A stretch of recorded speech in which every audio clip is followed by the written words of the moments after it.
नमस्कार सर. नमस्कार. सुस्वागतम. संग्राम शिक्षण प्रसारक मंडळ संचलित यशवंतनगर हायस्कूल यशवंतनगर सांगली आयोजित संवाद वर्गात लेखक कवी आपल्या भेटीला या उपक्रमाचं आयोजन केले आहे. या उपक्रमांतर्गत आजचे 8वे पुष्प गुंफण्यासाठी उपस्थित लेखक, संशोधक तसेच भौतिकशास्त्राचे प्राध्यापक आदरणीय डॉक्टर संजय ढोले सर आज आपणाशी संवाद साधणार आहेत. सर्वप्रथम मी सौ वैशाली आडमुटे आमच्या प्रशालेच्या वतीने शाळेचे मुख्याध्यापक माननीय कदम सर, माझे सर्व शिक्षक सहकारी आणि विद्यार्थ्यांच्या वतीने मी आपले सहर्ष स्वागत करते. सर्वप्रथम आपण सरांचा परिचय जाणून घेऊयात. मी परिचय देण्यासाठी निमंत्रित करते आमच्या प्रशालेच्या अध्यापिका सौ वीणा जगताप मॅडम. नमस्कार सर. आज मी यशवंतनगर हायस्कूल यशवंतनगरच्या वतीने इथे तुमचा परिचय देण्यासाठी उभी आहे. नाव डॉक्टर संजय ढोले सर, शिक्षण MSc MPhil PhD भौतिकशास्त्र. व्यवसाय सध्या ते सावित्रीबाई फुले पुणे विद्यापीठ येथे भौतिकशास्त्र विभागात वरिष्ठ प्राध्यापक म्हणून 26 वर्ष कार्यरत आहे. त्यांची प्रकाशित असलेली पुस्तके प्रतिशोध, प्रेमाचा रेणू, अश्वजीव, अंतराळातील मृत्यू, संकरित, दिभंग, खुशाबा, प्लॅटोनो इत्यादी पुस्तके, विज्ञान कथा व कादंबरी प्रकाशित झालेली आहे. याशिवाय विविध विषयांवर लेख, विज्ञान लेख व वृत्तपत्रातून, नियतकालिकातून प्रकाशित झालेले आहेत. विज्ञान विषयक अनेक व्याख्याने गाजलेली आहेत. आकाशवाणी केंद्रावरून अनेक विज्ञान कथा प्रकाशित झाल्या आहेत. विज्ञान प्रकाशनासाठी पथनाट्यांचे सादरीकरणाचे कार्यक्रम यांनी केलेले आहेत. तसंच माध्यमिक शाळांमध्ये फिरती विज्ञान प्रयोगशाळा हा उपक्रम सुद्धा त्यांनी राबवलेला आहे. आंतरराष्ट्रीय नामांकित जर्नल्स मध्ये 150हून अधिक शोध निबंध प्रकाशित केले आहेत. अंतराळातील मृत्यू, प्रेमाचा रेणू, डिंबक इत्यादी पुस्तके पुणे सोलापूर विद्यापीठातून BA, MA, BSc च्या अभ्यासक्रमात समाविष्ट केलेले आहेत. धोंडा ही कथा बालभारतीच्या पुस्तकात समाविष्ट आहे. त्यांच्या मार्गदर्शनाखाली अनेक विद्यार्थी MPhil आणि PhD पदव्या प्राप्त करत आहेत. परदेश भ्रमण संशोधनानिमित्त जपान, इटली, फ्रान्स, जर्मनी यांसारख्या देशात वास्तव्य त्यांनी केलेले आहे. जपान देशाची मोशा शिष्यवृत्ती त्यांना प्राप्त आहे. तसेच त्यांच्या संशोधन कार्यासाठी एकूण 12 पुस्तके त्यांना प्राप्त केली आहेत. पैकी त्याच्या प्रेमाचा रेणू आणि अश्वजीव या 2 पुस्तकांस शासन पुरस्कार प्राप्त आहे. त्यांचा हा परिचय करून देत असताना किंवा त्यांचा कार्याचा आढावा घेत असताना, त्यांची थोरवी गात असताना त्यांची थोरवी आणि कुशाग्र बुद्धिमत्ता यांचे अनेक पैलू पाहायला मिळतात. असे लेखक आपल्याला आजच्या या आंतरजाल उपक्रमात मिळाले, त्याबद्दल मॅडमचे मी पहिल्यांदा आभार मानते आणि तसंच सरांचेही आभार मानते. धन्यवाद. धन्यवाद मॅडम. मी आदरणीय डॉक्टर संजय ढोले सरांना विनंती करते की आपणाला बालपणापासून विज्ञान हा विषय आवडायचा का? विज्ञान कथा लेखनाचा आपला प्रवास, धोंडा ही विज्ञान कथा आपणाला कशी सुचली आणि त्या कथेबद्दल, शिवाय परग्रहावरील जीवसृष्टी याबाबत आपण सरांनी व्यक्त व्हावं अशी मी विनंती करते. आदरणीय डॉक्टर संजय ढोले सर. धन्यवाद मॅडम. सन्माननीय व्यासपीठ, आता हे व्यासपीठ म्हणजे व्हर्च्युअल व्यासपीठ असं म्हणायला हरकत नाही. या कार्यक्रमाचे मुख्याध्यापक कदम सर आणि ज्यांनी हा उपक्रम घडवून आणला लेखक तुमच्या भेटीला त्या आडमुठे मॅडम.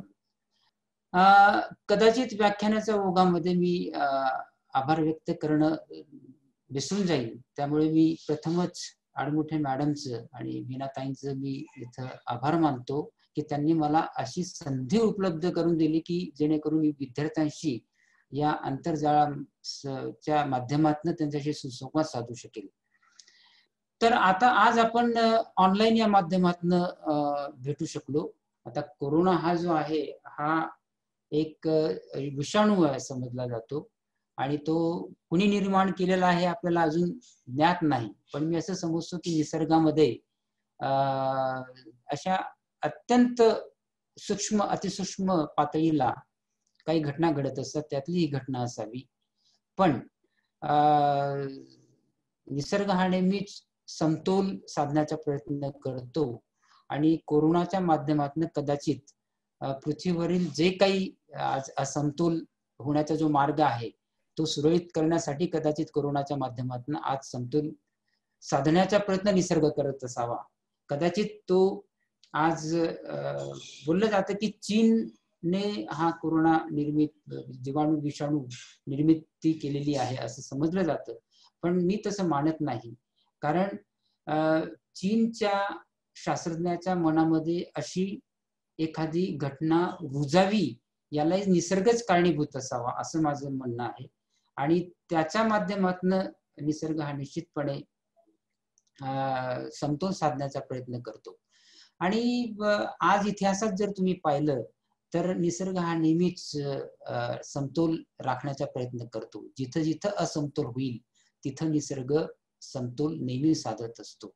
आणि ही आज या 21व्या शतकातील ही घटना फार मोठी, जिथं विज्ञान तंत्रज्ञान मोठ्या वेगाने प्रगतिशील आहे, प्रगतीपथावर आहे, तिथेही आज निसर्गाला आव्हान देणं आपल्याला मुळात कठीण गेलेलं आहे. कारण आजही शास्त्रज्ञ मोठ्या प्रमाणामध्ये प्रयोगशाळेमध्ये संशोधन करत आहे की कुठली तरी लस त्याच्यावर शोधावी आणि कोरोनावर आपण नियंत्रण करावं, पण तसं घडत नाही. कदाचित काही येत्या महिन्यामध्ये घडू शकेल, पण त्याला काहीतरी कालावधी जावा लागतो. तर असं हे ऑनलाईन जे आहे, ही जी माध्यम आहे, हे केवळ आज आपल्याला विज्ञान तंत्रज्ञानाने दिलेलं आहे. ही विज्ञान प्रगती खरं तर 20व्या शतकाच्या पूर्वार्ध आणि उत्तरार्धामध्ये मोठ्या प्रमाणामध्ये झालेली आहे.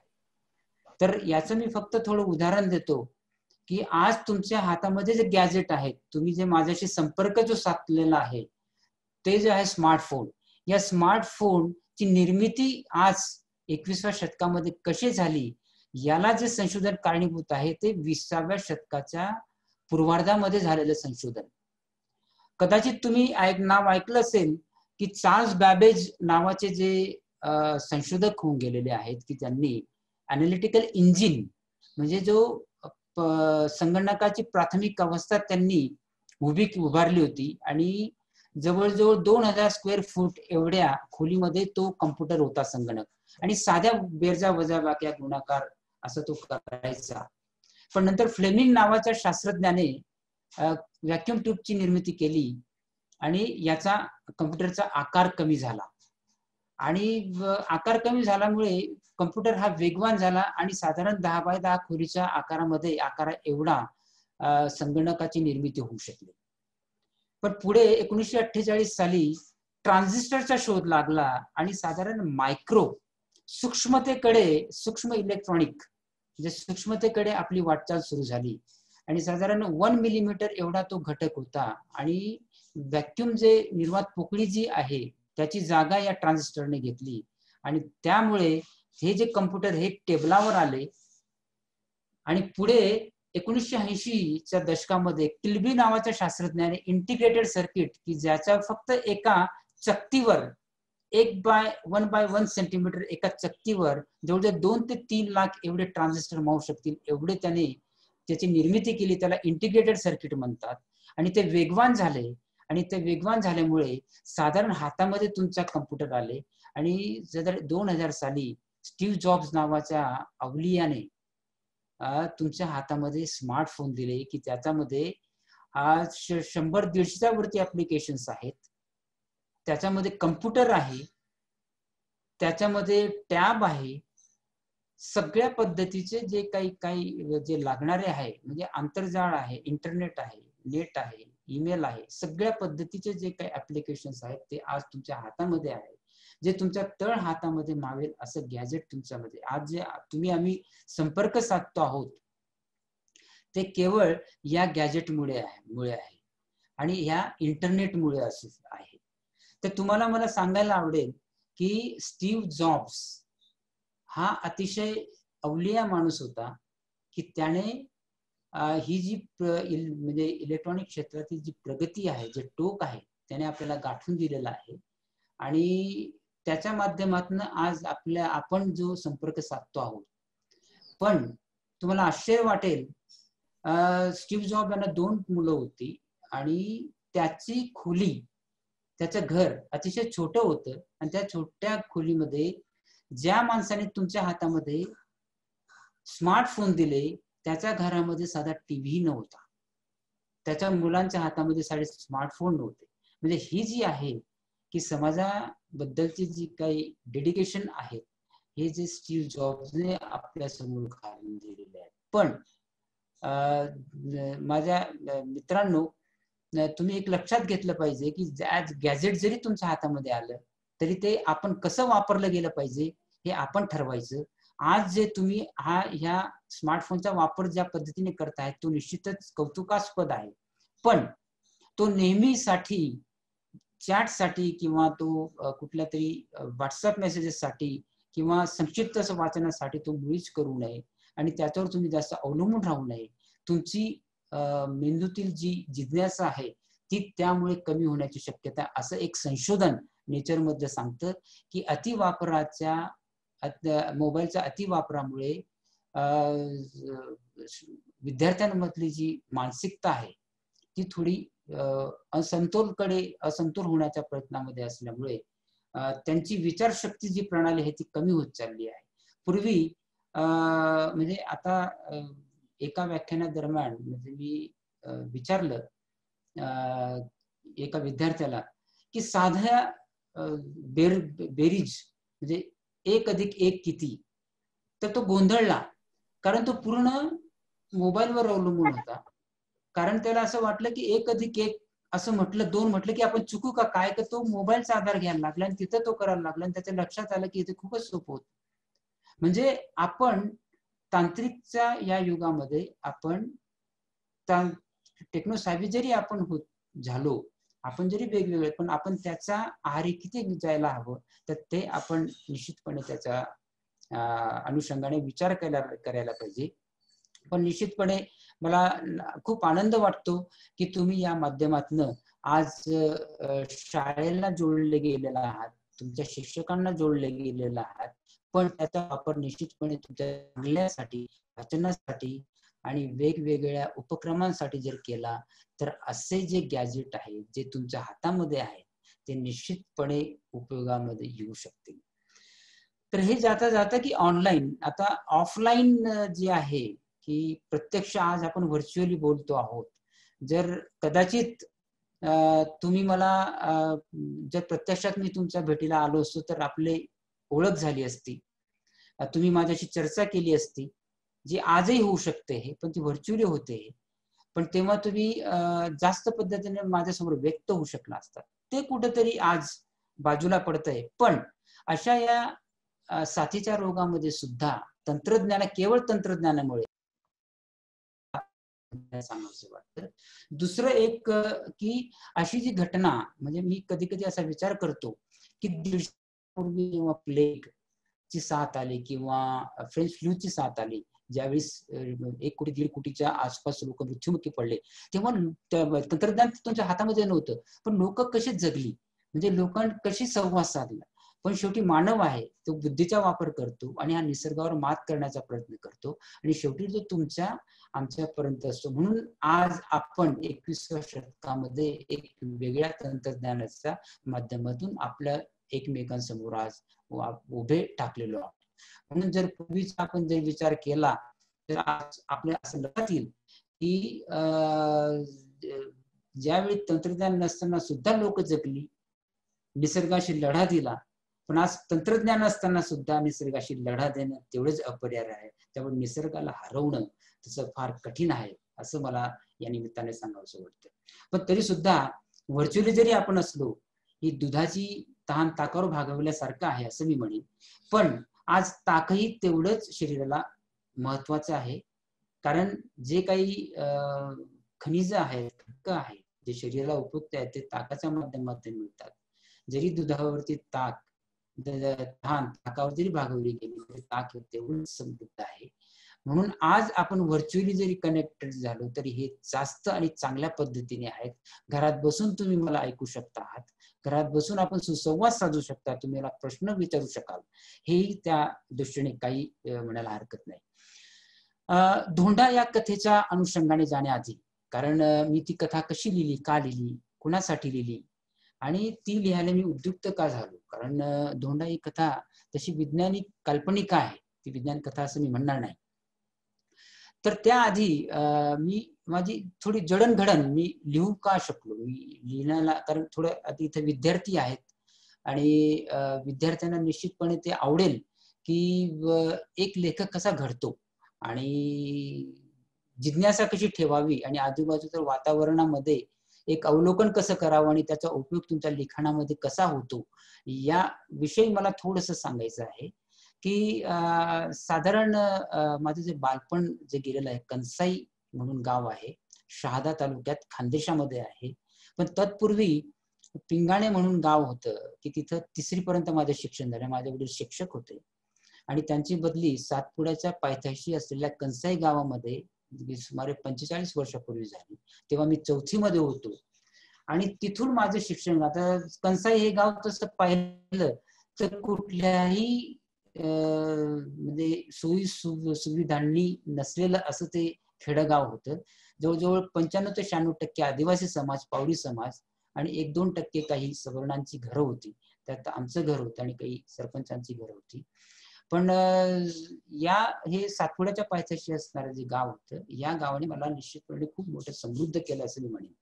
कारण इथल्या मराठी शाळेमध्ये मी 7वी पर्यंत शिकलो आणि ह्या ज्या म्हणजे निसर्गाला कसं वाचायचं, निसर्गाशी कसं निगडीत राहायचं, आजही जेव्हा मी लिखाणाला बसतो तेव्हा मला माझं हे गाव निश्चितपणे आठवतं आणि त्या गावाचा अंतर्भूत माझ्या कथांमध्ये असतो, कादंबऱ्यांमध्ये असतो. म्हणून जेव्हाही तुम्ही तुमच्या गावाविषयी, तुम्ही ज्या गावामध्ये या लहानपणी असता, ते गाव नेहमी तुमच्या मनामध्ये कोरलेलं असतं. हे शेवटपर्यंत, तुमच्या मृत्यूपर्यंत तुमच्या मनामध्ये कोरलेलं असतं असं मी म्हणेन. म्हणून तुम्ही गावाचं आणि गावाप्रती असणारं प्रेम आणि त्याच्या प्रती असणारं अवलोकन नेहमी पद्धतीने करत राहा आणि एक स्वतःला व्यक्त करण्याचा प्रयत्न करत राहा. तर मी 7वी नंतर 8वीत मी शासकीय वसतिगृहामध्ये 8वी साठी मी आलो, कारण 8वी तिथं नव्हतं. नंदुरबारला आलो आणि मग नंदुरबारला मी तिथं माझं ग्रॅज्युएशन पर्यंत शिक्षण झालं. पण जेव्हा मी माझ्या गावी येत होतो, कंसाई गावी, जे आदिवासी पाडं होतं, की तिथं एक साधारण 11वी-12वी मध्ये असताना एक घटना घडली. म्हणजे आमचं घर होतं आणि त्या घरासमोर आजूबाजूला आदिवासी पाडी होती, त्यांची घरं होती. त्या घरामध्ये एक 4 म्हणजे एक कुटुंब होतं, त्यांची 4 अपत्य होती आणि काहीतरी भाऊबंदकीच्या कारणामुळे त्या जो कर्ता पुरुष आहे त्याची हत्या होते आणि कुठेतरी दवाखान्यात येताना त्याचा मृत्यू होतो.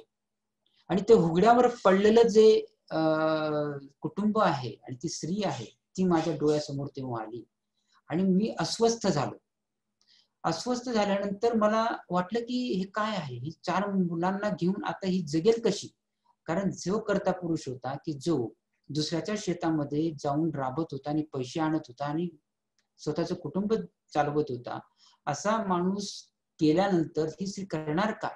तर ती स्त्री धिटाने उभी राहिली. ती स्वतः मजुरीचं काम करून 4 अपत्यांना तिने पालन पोषण करण्याचा जो धीटपणा दाखवला, तो मला कमालीचा वाटला. आणि हा जो प्रसंग आहे तो माझ्या मनावर कोरला गेला. आणि कधीतरी मी महाविद्यालयात असताना पहिली कथा लिहिली, तो आघात नावाची. ती विज्ञान कथा नव्हती, पण एक साधी आणि सामाजिक कथा होती. ती कुठे प्रकाशित होण्याचा काही प्रश्न नव्हता, कारण प्रकाशित कुठे करावं हे काय तेव्हा माहित नव्हतं. पण महाविद्यालयाच्या प्रथम वर्षात असताना तिथं नियतकालिके निघत होते आणि तिथं मी देण्याचा प्रयत्न केला. पण ती कथा आजही मी जपून ठेवलेली आहे आणि आजही मी तिचा, कारण आजच्या माझ्या लिखाणामध्ये खूप मोठी प्रगल्भता आहे. पण तेव्हाचं लिखाण आणि आजच्या लिखाणामध्ये तफावत जरी असलं तरी ते पहिलं लिखाण माझं ते होतं. एक पहिलं अपत्य जसं असतं तसं ते माझं लिखाण होतं आणि पहिली कथा होती ती आजही मी जपून ठेवली, ती कुठेही प्रकाशित झालेली नाही. पण त्या निमित्ताने मी लिहायला शिकलो आणि कॉलेजमध्ये आल्यानंतर एक नियतकालिका चालल्यानंतर नोकरी नावाची कथा मी वाचली ती माझे मित्र संजय हिंगोणीकर होते आणि आम्ही कॉलेजचे समवयस्कर, आणि माझा मित्र नरेंद्र तोरवणे म्हणून होता. तर त्याच्यामुळे तो कविता करायचा, आणि या आम्ही सगळे एकत्र आलो आणि याच्यामुळे मी विचार करायला लागलो की आपणही काहीतरी लिहू शकतो. तर ती नोकरी नावाची कथा माझ्या मनामध्ये रुजली. ती इतकी छान होती, त्याच्यामध्ये लालित्य एवढं चांगलं होतं, साहित्य एवढं चांगलं होतं आणि प्रवाह इतकी होता की त्याने इतके चांगल्या पद्धतीने लिहिल्यामुळे मला असं वाटलं की आपण अशा कथा लिहाव्या. मग नंतरच्या काळामध्ये मी काही कविता लिहिली. त्या काळी 1982-83चा जो काळ होता तो दोन म्हणजे राष्ट्र जे होते अमेरिका आणि रशिया हे महासत्ता होत्या, आणि या महासत्तामध्ये अणुयुद्ध छेडलं जाणार होतं की काय अशी तेव्हा होती. त्यामुळे आम्ही विज्ञान संघटनेचं काम करत होतो. तर विज्ञान संघटनेच्या मार्फत मी तेव्हा एक कविता लिहिली, अणुबॉम्ब हटाव मानव बचाव नावाची, आणि आम्ही रॅली काढायचो की अणुबॉम्ब, कुठलाही अणुबॉम्ब उत्पात की जो दुसऱ्या महायुद्धामध्ये 1945 साली झाला हिरोशिमा आणि नागासाकीवर, तो पुन्हा होता कामा नये म्हणून आम्ही असं रॅली काढायचो. तर तेव्हा ती कविता होती, ती कुठला तरी एक कार्यकर्ता हातात घेऊन ती पुढे फ्रंट वर ती कविता वाचली गेली, आणि ती मी सादर माझ्या युथ फेस्टिवल मध्येही केलेली होती. पुढे मी पदव्युत्तरसाठी अंमळनेर कॉलेजला आलो, प्रताप कॉलेज, की जे साने गुरुजींची कर्मभूमी होती. आणि साने गुरुजींचा प्रभाव माझ्या जीवनावर होताच, कारण मी लहानपणी माझ्या आई वडिलांनी त्यांची पुस्तकं, त्यांच्या कथा मला सांगितलेल्या होत्या. त्यामुळे प्रथम मी जेव्हा अंमळनेरला गेलो तेव्हा ज्या कुटीमध्ये साने गुरुजी राहत होते त्या कुटीमध्ये मी गेलो, आणि तिथं प्रथम मी तिथं थांबलो, तिथं बसलो, आणि मग नंतर मी माझं शिक्षण तिथं पदव्युत्तर शिक्षण पूर्ण केलं. हे पदव्युत्तर शिक्षण पूर्ण करत असताना माझ्या मी अस्वस्थ असायचो की आपण काहीतरी लिहिलं पाहिजे.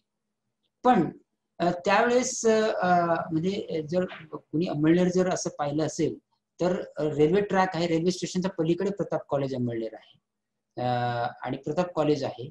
आणि आम्ही फावल्या वेळेमध्ये रेल्वे स्टेशनच्या याच्यावर यायचो आणि ते बुक स्टॉल असायचे, आणि कुठलाही बुक स्टॉल असला की माझा तो कळीचा आणि जिव्हाळ्याचा विषय असायचा, मी तिथे रमून जायचो.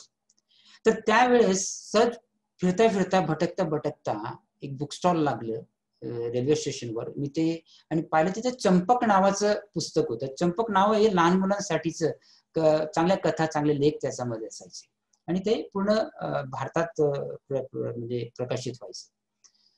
तर ह्या चंपक चाळत असताना तिथं एक छोटीशी विज्ञान कथा आली होती, आणि ती विज्ञान कथा मला असं वाटतं की बाळ फोंडकेंची होती. त्यांनी लहान मुलांसाठी लिहिली होती, आणि मला उत्सुकता वाटली. माझ्याकडे जेवढे पैसे होते मी चंपक हाती घेतले आणि घरी हॉस्टेलला आलो आणि मी ती वाचली. आणि ती वाचल्यानंतर मला असं जाणवलं की अरे, हे जर लिहू शकतात तर आपण का लिहू शकत नाही.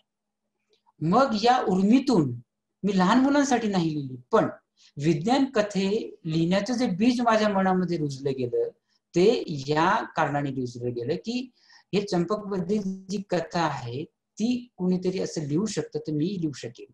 आणि कथा लिहिण्याचं जे भान होतं ते मला होतच, कारण कथा लिखाण हा माझा एक आवडीचा भाग होता. आणि मग मला जाणवलं की त्या उर्मीतून मी झेप नावाची विज्ञान कथा लिहून काढली. आता ती कुठे प्रकाशित करावी हे मला काही माहित नव्हतं, कारण तेव्हा दिवाळी अंक, कारण आपण महाविद्यालयामध्ये होतो, अपरिपक्व होतो, त्यामुळे कुठल्या मासिकामध्ये जाऊन ती छापावी असं मला तेव्हा माझे एक मित्र होते हेमंत पाटील म्हणून, त्यांनी सुचवलं. म्हणून अंमळनेरमध्ये वारा सोनार नावाचे मोठे लेखक होते, त्यांना मी ती कथा दिली, पण ती त्यांनी छापली नाही. मला माहित नाही ती का छापली नाही, पण त्यांनी म्हणे की अजून तुम्हाला वेळ आहे, तुम्ही अजून वाचन करा आणि तुम्ही अजून चांगल्या पद्धतीने लिहू शकाल. त्यामुळे ती येऊ शकली नाही दुर्दैवाने, पण मी ती कथा जपून ठेवली, मी तिच्यावर संस्कार केले. तर त्या झेप कथेमध्ये मी सूर्याच्या विषयी जे अवलोकन आहे त्याच्याविषयी मी ती कथा लिहिलेली होती, की त्यातला जो नायक आहे तो यानात प्रवास करून तो सूर्याच्या कक्षेमध्ये जातो आणि त्याचं अवलोकन करतो आणि त्याचा अभ्यास करतो आणि पृथ्वीवर येतो तेव्हा पृथ्वीवर सगळं बदललेलं असतं. पण तुम्हाला गेल्या 5-6 वर्षांपूर्वी वाटत असेल की नासाने, अमेरिकेने पार्कर सोलर प्रोब नावाचा जो प्रोब आहे तो सूर्याच्या कक्षेमध्ये नेला होता आणि त्या कक्षेमध्ये त्याचं अवलोकन करण्यासाठी पाठवला होता. म्हणजे ज्या मी काही 20-25 वर्षापूर्वी जी काही कल्पना केली होती की सूर्याच्या कक्षेमध्ये जाऊन त्याचं अवलोकन करण्यात आणि त्याचा अभ्यास करण्यासाठी जे काही यान पाठवलं होतं पण ते मानव सदृश होतं. याने मानवरहित असं पार्कर प्रोब आजही तिथं फिरतंय आणि त्याचे सगळे जे काही पिक्चर्स आहेत किंवा त्याचे काही छायाचित्र आहेत ते आज नासा घेऊन त्याचा अभ्यास चालू आहे. तर ही जी कथा आहे, मग मी पदव्युत्तर झालो आणि मग मला पुढील शिक्षणासाठी एक खुणावं लागलं. खरं तर मला नोकरीची संधी होती, मी कुठेतरी प्राध्यापक म्हणून जॉईन झालो असतो. पण मला असं वाटलं की आपण अजून चांगल्या पद्धतीने ज्ञान प्राप्त करावं, की विषयाचं ज्ञान असो किंवा इतर ज्ञान असो. म्हणून मी पुढील शिक्षणासाठी म्हणजे संशोधनासाठी मी पुणे विद्यापीठामध्ये आलो. त्यावेळी माझे मित्र होते हॉस्टेलमध्ये, प्राध्यापक डॉक्टर अनिल दुसाने. तर यांनी ती कथा, झेट नावाची कथा ती वाचली आणि त्यांना असं वाटलं की बाबा ही कुठेतरी आली पाहिजे, कारण वेगळी कल्पना आहे, वेगळी संकल्पना आहे. त्याच्यामध्ये सूर्याची भूमिका, त्याच्यामध्ये यान कसं बनवलं जातं, यानमध्ये प्रवास कसा होतो आणि सूर्याच्या कक्षेमध्ये जाऊन संशोधन कसं केलं जातं याविषयी आहे, फार महत्वाची आहे. त्यावेळेस निरंजन घाटे हे सृष्टीज्ञान मासिक चालवत असत आणि ते महात्मा फुले वास्तू संग्रहामध्ये त्यांचं वास्तव्य होतं.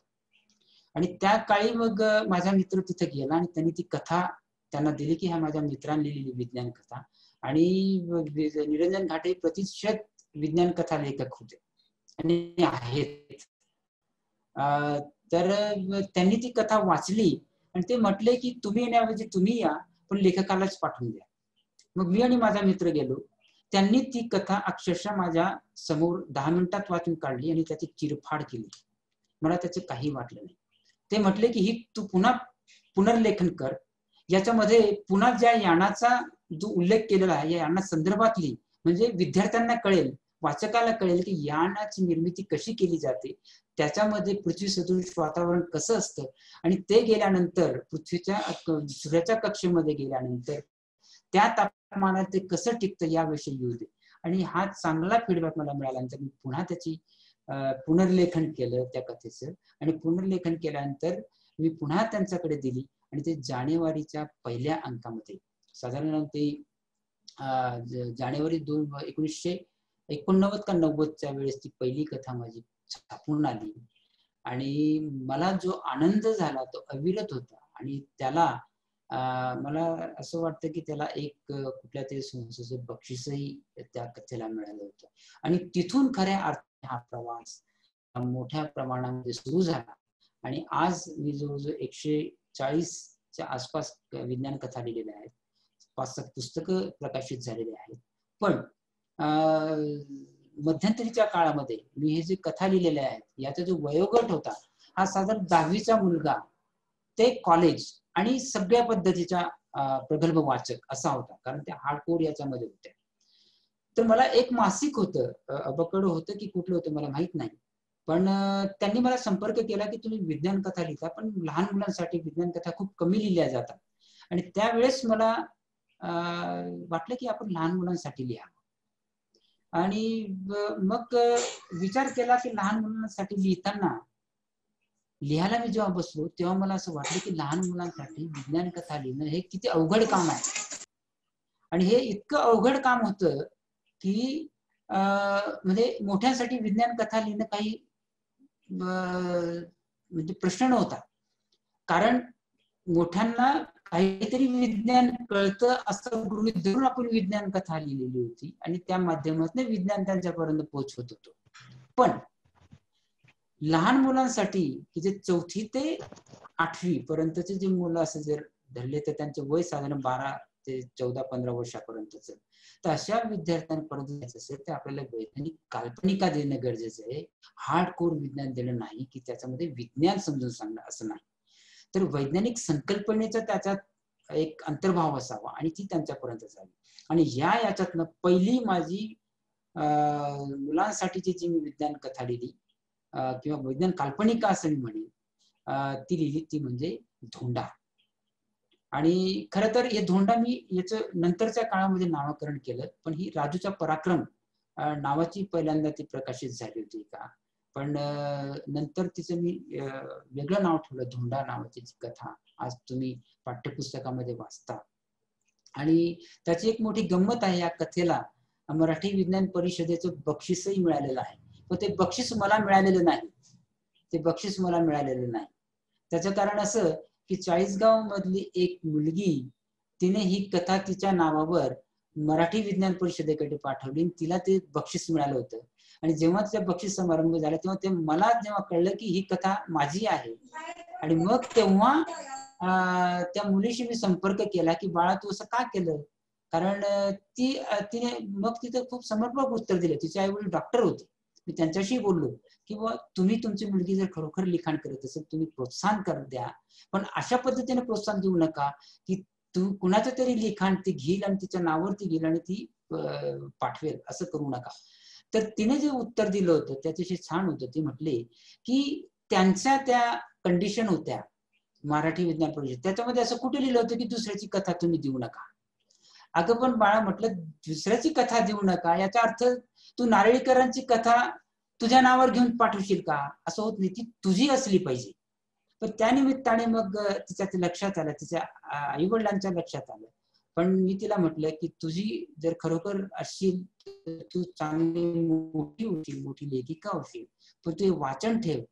तर त्या निमित्ताने का असे ना तू ते काहीतरी वाचलं हे माझ्या दृष्टीने मोठं आहे.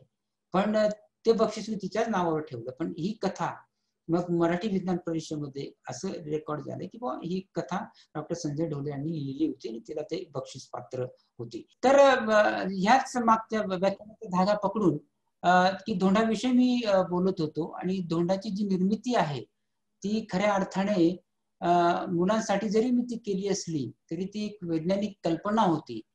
आणि ही कल्पना मांडताना माझ्या असं लक्षात आलं की म्हणजे धोंडा कथा ही मोठ्या प्रमाणामध्ये वाचली गेली. मी मगाशी उल्लेख केला की ज्या मुलीने ती कथा मराठी विज्ञान परिषदेकडे पाठवली आणि तिला बक्षीस मिळालं, याचा अर्थ ती मोठ्या जनमानसामध्ये ती वाचली गेलेली होती. आणि दुसरा एक महत्वाचा भाग म्हणजे की ही विज्ञान कथा लिहिताना किंवा विज्ञान काल्पनिका लिहिताना धोंडा या कथेबद्दल मी तुम्हाला सांगणार नाही, कारण तो पाठ तुम्ही शिकलेला आहात, तुमच्या शिक्षकांनी शिकवलेला आहे. पण मी तुम्हाला त्या धोंडा कथेची जी पार्श्वभूमी आहे की त्याचं जे विज्ञान आहे ते का आणि कशासाठी ते सुचलं, तर याच्यामध्ये साधारण सूक्ष्मजीव विषयी, जसं आज आपण कोरोना विषयी जर बोलतो आहोत, कारण विषाणू आणि जीवाणू विषाणू हे आपल्याला डोळ्याला कधी दिसत नाही. हे आपले शत्रू असतात, काही मित्र असतात. जीवाणू हे मित्र असतात, काही विषाणू हे शत्रू असतात, कारण ते आपल्याला अपायकारक असतात, त्यामुळे ते आपले शत्रू असतात. पण असे जे डोळ्याला न दिसणारे जे काही घटक आहेत, जे काही विषाणू आहेत, हे असे सजीव आहेत, त्याला मायक्रो ऑर्गॅनिझम असं म्हणतात. आणि हे मायक्रो ऑर्गॅनिझम आहेत, तसे जंतू आहेत किंवा असे विषाणू आहेत, जीवाणू आहेत, हे कुठून आले, नेमके कुठल्या माध्यमातून आले. म्हणजे जर पृथ्वीवर जरी असेल तरी पृथ्वीवर हा माणूस कसा आला, हे प्रश्न मात्र आपल्या नेहमी पडत असतात. की पृथ्वीवर आपला माणूस कसा आला, मानवाची उत्पत्ती झाली कशी, खरं तर या विश्वाचीच उत्पत्ती झाली कशी. विश्वाचं वय जर तुम्ही पाहिलं तर 15 अब्ज वर्ष आहे आणि पृथ्वीचं वय हे 5 अब्ज वर्ष आहे. आणि तुमचं आणि आमचं वय जे आहे, म्हणजे मानवाची जी निर्मिती झाली असं म्हणायला हरकत नाही की खऱ्या अर्थाने 1,20,000 वर्षांपूर्वी खऱ्या अर्थ मानवाचे सजीवाची निर्मिती झाली. आणि ही सजीवाचे जे घटक आहेत त्याला न्यूक्लियाइड्स म्हणतात, मायक्रोन्यूक्लियाइड्स. तर त्याची जी निर्मिती झाली ही साधारण 2 ते 3 कोटी वर्षापूर्वीच झालेली होती. पण असं म्हणतात की आता कुठल्याही सजीवासाठी पाणी हा घटक फार महत्वाचा आहे आणि पाण्याचा जो अंतर्भाव आहे हा 4 4 कोटी वर्षापूर्वी, 4 अब्ज वर्षापूर्वीच पृथ्वीवर झालेला होता. आणि तो साधारण जे धूमकेतू आहे बर्फाळलेले, तर त्या धूमकेतूच्या एकंदरीत पृथ्वीवरच्या टकरीतनं ते पाण्याचा अंतर्भाव हा पृथ्वीवर झाल्याचं असं सांगितलं जातं. आणि त्याचे प्रयोगही झालेले, सिद्धता पटलेली आहे. नासा सारख्या म्हणजे संस्थेने मोठे प्रयोग याच्यावर केलेले आहेत. तर पाणी आणि सजीवासाठी जे लागणारे घटक आहेत त्याची निर्मिती आहे ही साधारण 1,20,000 वर्षांपूर्वीच झालेली होती. आणि 70,000 वर्षांपूर्वी खऱ्या अर्थाने सजीवाची निर्मिती झाली, त्याला आपण आदिमानव म्हणू. आणि 6,000 वर्षांपूर्वी, इसवी सन वर्षांपूर्वी खऱ्या अर्थाने आधी मानवाने आपला मेंदू वापरायला सुरुवात केली. आणि आज आपण 21व्या शतकामध्ये आहे की तिथं आपला मेंदू हा अतिशय विकसित झालेला आहे. पण तरी सुद्धा सांगतो मित्रांनो की आपण आपला मेंदू पूर्ण क्षमतेने वापरलेला नाही. फक्त आपल्या मेंदूचा 1% भाग आपण वापरलेला आहे. जर आपण 5% जरी नेला तरी सुद्धा या निसर्गातील वेगवेगळी रहस्य उलगडायला आपल्याला मदत होईल. म्हणजे अजूनही बघा, निसर्गाच्या उदरामध्ये वेगवेगळी रहस्य दडलेली आहेत, ती मानवाला अजूनही उकरता आलेली नाहीत किंवा उकलता आलेली नाहीत. ते उकलण्यासाठी मानवाला त्याचा मेंदू पूर्ण क्षमतेने वापरावा लागेल, तरच निसर्गातील वेगवेगळी रहस्य आपल्याला शोधता येतील. तर हे जे आहे म्हणजे हा मायक्रो ऑर्गॅनिझम जे आहेत, सूक्ष्म सजीवांची जी निर्मिती आहे ती कशी झाली, तर याच्यावर काही प्रयोग झाले. तर याच्यावर प्रयोग काही शास्त्रज्ञांनी केले. काही शास्त्रज्ञांचा असा विश्वास आहे की मानवाची निर्मिती आहे, मानवासाठी जे सजीव साठी जे घटक निर्मिती जी आहे ती पृथ्वीवरच झालेली आहे वेगवेगळ्या घटकांच्या निर्मितीमुळे. आणि काही जे शास्त्रज्ञ आहेत त्यात विक्रमासिंघे आहेत आणि हॉयल या जोडगळीने फार मोठं संशोधन याच्यावर केलेलं आहे. त्यांचं असं म्हणणं आहे की पृथ्वीवर जी जीवसृष्टी आहे ती परग्रहावरून आलेली आहे, ती कुठल्या तरी वेगळ्या म्हणजे आकाशगंगेतनं आलेली आहे जंतूच्या मार्फत, आणि तिची इथं उत्पत्ती झालेली आहे. तर याच्यावर एक प्रयोग मागे करण्यात आला. तर तो प्रयोग असा होता की काही जीवाणूंची निर्मिती केली आणि हे जीवाणू अंतराळामध्ये सोडण्यात आले. या जीवाणूंची संख्या जसे वर जातील तसे वाढत जर गेली तर समजायचं की पृथ्वीवर जीवाणूंची निर्मिती ही पृथ्वीवरच झालेली आहे. पण त्यांची संख्या जर वाढ झाली नाही तर याचा अर्थ ती निर्मिती होऊ शकलेली नाही, ती कुठून तरी बाहेर आलेली आहे. आणि याचे जे दावे आणि प्रदावे आहेत हे वेगवेगळे शास्त्रज्ञ करतात. काही शास्त्रज्ञांचा विश्वास आहे की पृथ्वीवरची जी सजीव निर्मिती जी आहे ती पृथ्वीवरच झालेली आहे, कालांतराने झालेली आहे, पृथ्वीच्या एकंदरीत असणाऱ्या तापमानामुळे झालेली आहे, तिथं निर्माण झालेल्या मूलद्रव्यांमुळे झालेली आहे, आणि त्यात जे घटक निर्मिती झालेली त्याच्यामुळे झालेली आहे. पण फ्रेड हॉयल आणि विक्रमासिंघे सारख्या शास्त्रज्ञांचं म्हणणं आहे की याची निर्मिती ही बाहेरून झालेली आहे आणि त्याचे सप्रयोग तसे झालेले आहेत. म्हणूनच मी या धोंडा या कथेमध्ये अतिशय समर्पकपणे मी त्याच्यामध्ये असं मांडलेलं होतं की आजही या विश्वामध्ये कारण जर तुम्ही बघाल की आपली जी आकाशगंगा आहे या आकाशगंगेच्या टोकाला आपला सूर्य आहे आणि आपली मालिका आहे, सूर्यमालिका, आणि त्याच्यामधल्या एक ग्रह म्हणजे पृथ्वी आहे, त्याच्यावर सजीव सृष्टी. जर पृथ्वीपासून आपण जर प्रवास केला आणि आकाशगंगा जर केला आपली जी आकाशगंगा त्याला मिल्की वे म्हणतात बरं का. या मिल्की वेच्या आकाशगंगाला जरी आपण करत गेला तरी 50,000 प्रकाश वर्ष हा व्यास पूर्ण प्रवास करायला लागते. आणि एक प्रकाश वर्ष म्हणजे किती माहितीये का, की प्रकाशाचं अंतर, एक प्रकाशाचं वेग किती आहे, 3 लाख किलोमीटर पर सेकंद एवढी आहे. आणि ह्या प्रकाशाने कापलेलं एका वर्षात ह्या प्रकाशाने कापलेलं अंतर म्हणजे 1 प्रकाश वर्ष. आणि असे 50,000 वर्ष प्रकाश वर्ष एवढा प्रवास करायला लागतील. गाभ्यापर्यंत जायला तुम्हाला 25,000 प्रकाश वर्ष लागतील. म्हणजे आपली सूर्यमालिका आहे कुठेतरी टोकात आहे आणि ह्या आपल्या आकाशगंगामध्ये असे अब्जावधी तारे आहेत की जे सूर्यासारखे आहेत, त्यांना स्वतःच्या ग्रहमालिका आहेत. आणि आपली जी आकाशगंगा आहे या आकाशगंगेसारख्या अशा अब्जावधी आकाशगंगा आहेत की त्या प्रसरण पावत आहेत आणि त्या आकाशगंगामध्ये अब्जावधी तारे आहेत आणि त्याचा ग्रहमालिका आहे. मग शास्त्रज्ञांना असा प्रश्न पडला की आपण या विश्वामध्ये एकटे आहोत का? आणि आजही त्याचा पाठपुरावा मोठ्या प्रमाणामध्ये शास्त्रज्ञ करत आहेत. 1960 ते 70च्या दशकामध्ये कार्ल सागन आणि ड्रेक म्हणजे फ्रँक ड्रेक नावाचे जे शास्त्रज्ञ होते त्यांनी सेटी नावाचा म्हणजे पृथ्वी बाहेरील जीवसृष्टीचा शोध म्हणजे search for extra terrestrial intelligence असं त्याला इंग्रजीत त्या प्रकल्पाचं नाव आहे. तर ती स्थापली आणि दुर्बिणीच्या साह्याने म्हणजे त्याला आर्सिबो नावाच्या दुर्बिणीच्या साह्याने एक मेसेज, त्याला आर्सिबो मेसेज संदेश असं म्हणतात.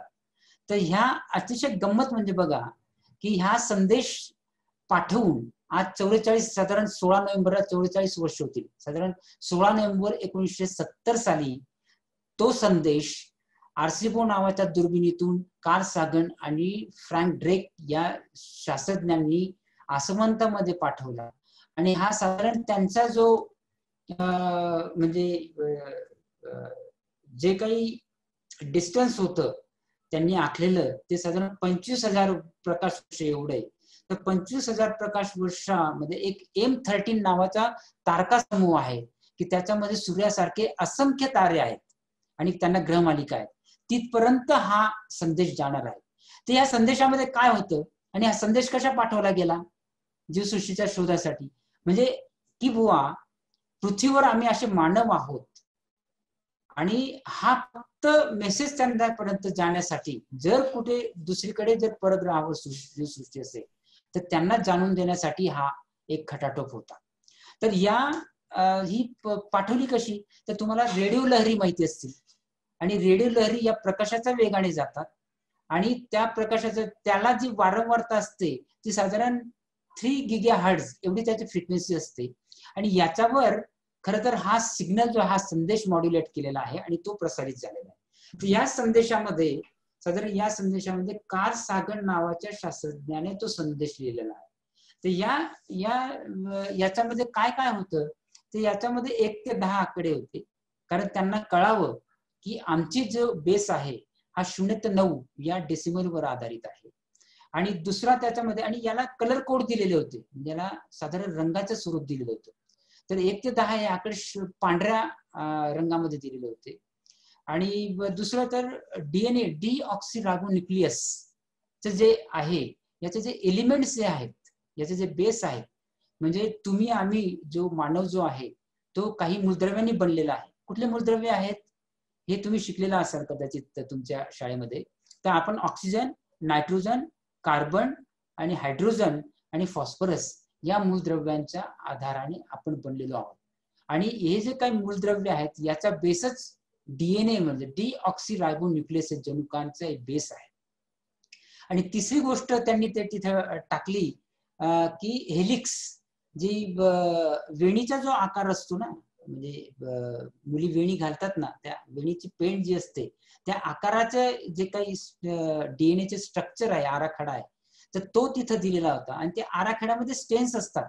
त्या स्टेन्स मध्ये एक पद्धतीची माहिती असते ती ATGC म्हणजे ऍडमाइन, थायमाइन, गुआनिन आणि सायटोमाइन ह्या आधारे त्याच्यामध्ये माहिती साठवलेली असते. आणि हे DNAचं स्ट्रक्चर तिथं दिलेलं होतं. आणि दुसरं म्हणजे ह्युमॅनिटी, मानवाचं चित्र तिथं दिलेलं होतं. आणि सूर्यमालिका होती आणि तुमचं यान होतं. म्हणजे अशा 7 ते 8 गोष्टी त्या संदेशामध्ये होतं. हा संदेश फक्त मेसेज देण्यासाठी होतं, कॉन्व्हर्सेशन साठी नाही. म्हणजे आपण हा त्याच्यामध्ये बोलण्यासाठी नव्हे, फक्त की असं आम्हाला जाणून द्यायचंय की पृथ्वीवर अशी अशी जीवसृष्टी आहे आणि ते तंत्रज्ञान एवढे विकसित झालेलं आहे. हे फक्त त्यांना जिथं तिथं कुठे वेगळी जीवसृष्टी असेल तिथं हे आणि समजा ती प्रगत असेल तर हा संदेश कदाचित ते डिमॉड्युलेट करतील आणि तो संदेश बघतील आणि करतील की अशा मिल्की वे या आकाशगंगेमध्ये असा एक सूर्यमालिका आहे, त्या सूर्यमालिकेमध्ये असा ग्रह आहे पृथ्वी नावाचा की तिथे जीवसृष्टी आहे आणि त्यांचं विज्ञान तंत्रज्ञान एवढं विकसित झालेलं आहे. हे जे आहे हे त्या संदेशामध्ये दिलं. याला आर्सिबो संदेश असं म्हणतात. आणि आर्सिबो संदेश म्हणजे आर्सिबो नावाच्या दुर्बिणीतनं हा संदेश पाठवला गेला रेडिओ लहरींच्या माध्यमातून. आज त्याला येत्या 16 नोव्हेंबरला 44 वर्ष होतील आणि तो कित्येक प्रकाश वर्ष गेलेला आहे.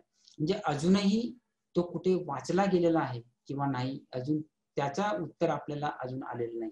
पण हा तो संदेश निश्चितपणे प्रवास करत राहील. म्हणून शास्त्रज्ञ नेहमी त्यातले 50% शास्त्रज्ञांचं असं म्हणणं आहे, जीवशास्त्रज्ञांचं असं म्हणणं आहे की पृथ्वी हा एकमेव असं आहे ग्रह की त्याच्यावरच जीवसृष्टी आहे. ह्या विश्वामध्ये कुठेही जीवसृष्टी असू शकत नाही. पण भौतिकशास्त्रज्ञ जे आहे की जे अंतराळाचा वेध घेतात दुर्बिणीच्या साहाय्याने, तर त्यांचं असं म्हणणं आहे की एवढे अब्जावधी आकाशगंगा आहेत, त्याच्यामध्ये अब्जावधी तारे आहेत, सूर्यमालिका आहेत, ग्रह आहेत. तर अशामध्ये निश्चितपणे कुठल्या कुठं तरी जीवसृष्टी असण्याची शक्यता आहे. ती कुठल्या तरी माध्यमातून असेल, कुठल्या तरी फॉर्म मध्ये असेल. ती आपल्यासारखीच असेल असं नाही. कारण जीवसृष्टीचा जो मूलभूत आधार आहे तो मिथेन, हा मिथेन वायूचा आधार शोधण्याचा प्रयत्न आजही आपण रेडिओ वेव्हच्या साहाय्याने करतो आहोत. आणि तो महत्वाचा म्हणजे या दृष्टीने तो जीवसृष्टीचा आधारभूत आहे आणि तो मिळवण्याचा प्रयत्न आपण या रेडिओ लहरींच्या माध्यमातून करतो आहोत. म्हणून जीवसृष्टी किंवा आहे किंवा नाही, कारण मी मगाशी उल्लेख केला ज्या शास्त्रज्ञाचा की फ्रँक ड्रेक यांनी एक सूत्र तयार केलेलं आहे. या सूत्रामध्ये 8 गुणक आहेत की ताऱ्यांची निर्मिती, तारे, त्यांना सूर्यमालिका, ग्रह, मग त्याच्यावरची जीवसृष्टी, मग त्याच्यावरचे डीएनए स्ट्रक्चर, मग त्याची असणारे आयुष्य, याचे हे गुणक त्यांनी ते मांडलेले आहेत. आणि गुणकाचा आधार जर तुम्ही घेतला तर त्यांचं असं म्हणणं आहे की कुठेतरी या विश्वामध्ये अशा 30 ते 40 जीवसृष्टी असणारे ग्रह असावेत. म्हणजे ही झाली शक्यता, ही झाली भौतिक शास्त्रज्ञांची शक्यता. जीवशास्त्रज्ञ याला ते मानित नाही. त्यांना असं वाटतं की फक्त पृथ्वीवरची जीवसृष्टी आपली आहे, बाकी कुठेच नाही. पण हे विश्व अफाट आहे. मी मगाशी म्हटलं की आपलीच आकाशगंगा एवढी मोठी की त्याच्यामध्ये अब्जावधी तारे आहेत सूर्यासारखे आणि अब्जावधी ग्रह आहेत. आणि त्या ग्रहमालिकांमध्ये कदाचित अशी जीवसृष्टी असेल की ती प्रगत असेल आणि ती कदाचित वेगळ्या जीवसृष्टीचा शोध घेण्याची शक्यता नाकारता येत नाही. म्हणून जीवसृष्टीच्या शोधाला खूप महत्व आहे. पण असाही जीवशास्त्रज्ञ एक दावा करतात किंवा दुसरीकडे जीवसृष्टी आहे हे शोधण्याचं कारणच काय, कशासाठी शोधायची आणि कशासाठी? जर उद्या उठून आपण आपलं अस्तित्व कुणाला जर दाखवून देऊ आणि तो जर आपल्यावर वरचढ असेल आणि त्याचे तंत्रज्ञान जर आपल्यापेक्षा जास्त चांगलं असेल तर तो आपल्याला वेठीस धरणार का नाही? म्हणजे तो आपल्याला गुलाम करणार नाही असं कशावरनं? तर असाही एक प्रवाह आहे. पण आजपर्यंत जे संदेश आसमंतामध्ये अंतराळामध्ये पाठवले गेलेले आहेत त्यानुसार असं गृहीत धरलेलं आहे की कुठेतरी जीवसृष्टी असण्याची शक्यता नाकारता येत नाही. जे काही समीकरणाच्या आधारावर गणितज्ञ किंवा ड्रेक सारखे इक्वेशन किंवा ड्रेक सारखे शास्त्रज्ञ मांडतात तर त्याच्या आधारावर या विश्वामध्ये 30 ते 40 अशा जीवसृष्टीला वाहून नेणारे ग्रह निश्चितपणे असावेत जे पृथ्वी सदृश असावेत. म्हणूनच जीवसृष्टीचा शोध हा फार महत्वाचा आहे.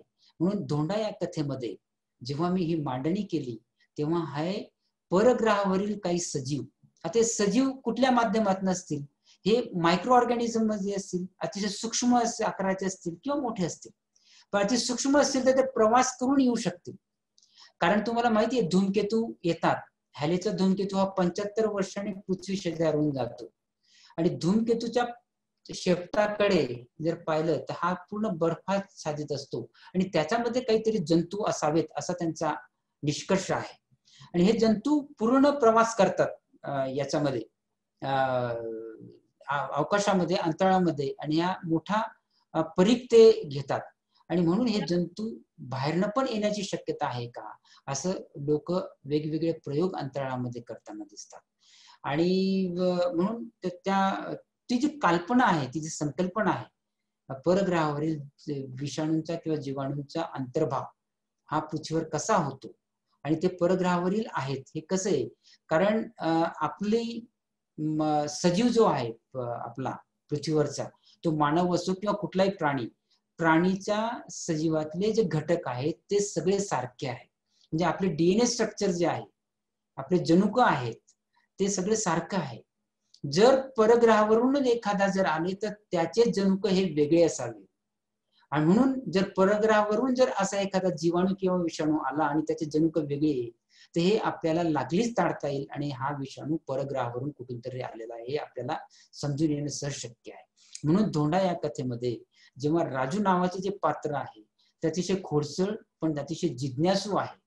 आणि जिज्ञासू तुम्ही सगळ्यांची वाचलेलीच आहे, पण मला मोह आवरता येत नाही जाता सांगायला. कारण की त्यातली जी कथा आहे ती एका पद्धतीचे संदेश देणारी असं मी समजतो. कारण तिथला जो राजू जो नावाचा तुमच्यासारखा जो विद्यार्थी आहे तो अतिशय जिज्ञासू आहे, खोडकर आहे, व्रात्य आहे, पण तो अतिशय संवेदनशील पण आहे. तो शाळेमध्ये जातो. बाबा पाटील नावाचे त्याचे वडील, आई, त्यांचा तो एकुलता एक मुलगा, आणि तो शाळेमध्ये जातो. शाळेत जाताना मात्र तो कधीही सरळ जाणार नाही, शांतपणे जाणार नाही, किंवा येताना कधी शांतपणे जाणार नाही. वर्गामध्ये पण तो सातत्याने प्रश्न विचारून शिक्षकांना भंडावून सोडायचा. 1/1 म्हणजे किती, 1/0 म्हणजे किती, 0/1 म्हणजे किती, किंवा हनुमान खरंच सूर्याजवळ गेला होता का, वगैरे वगैरे असे प्रश्न विचारून तो सतत भंडावून सोडायचा. टोल पडतात, सगळे विद्यार्थी विखुरतात आणि राजूही चालता होतो, पण तो एकमेकांच्या खोड्या काढत जातो. कुणाला चिमटे घे, कुणाला पायात पाय अडव, कुणाला दगड मार असं. पण त्याला एक सवय असते की दगड उचलून फेकायची.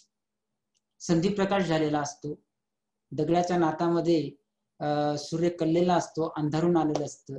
एक दगड उचलतो आणि तो फेकतो, आणि फेकल्यानंतर त्याच्या लक्षात येतं की हा दगड जो आहे हा उड्या मारत जाऊन एकदम जसा ब्रेक लागावा तसा तो थांबतो, आणि त्याची जिज्ञासा तिथं जागृत होते. आणि जिज्ञासा जागृत झाल्यानंतर त्याच्या लक्षात येतं की हे काहीतरी वेगळं आहे. म्हणून तो एक वेगळा दगड फेकतो आणि बघतो तर ते वेगळ्या दगड खूप बलाने फेकून सुद्धा थोड्या अंतरावर जाताना दिसतो. पुन्हा तो धोंडा उचलतो आणि वेगाने फेकतो. ज्या वेगाने फेकतो त्या वेगाने तो उड्या मारत जाऊन पुन्हा थांबतो, आणि मग त्याला वाटतं की हा धोंडा वेगळा आहे, तो खिशात टाकतो आणि घरी येतो. घरी आल्यानंतर नेहमीप्रमाणे बाबा पाटील त्याला रागवतात. त्याच्या दोघही खिशांमध्ये दगड धोंडे असतात. ते दगड धोंडे ते फेकून देतात आणि त्याला चांगलं मारतात की तू राजा, तू अभ्यासाकडे लक्ष दे, दगड धोंड्यांकडे लक्ष देऊ नको तू. आणि तो शेवटी आईमध्ये पडते. त्याला बाबा पाटलांपासून वाचवतात आणि मग नंतर तो रात्रीच्या याच्या झोपी जातो. आई त्याला कुरवाळते, आई झोपी जाते. पण ते फेकलेले दगड धोंडे, त्यातला तो धोंडा त्याच्या नेहमी लक्षात राहतो. आणि तो मध्यंतरीचा कुठल्या तरी मध्यरात्री आई आणि बाबा झोपलेले असतात, तो उठतो आणि उठल्यानंतर तो हळूच उठतो, बाहेर येतो आणि त्या झुडपांमध्ये तो शोधतो. इतर दगड दिसतो पण तो धोंडा काही दिसेना. पण मग तो कुठेतरी एका झुडपामध्ये तो दिसतो आणि तो प्रकाशित झालेला दिसतो.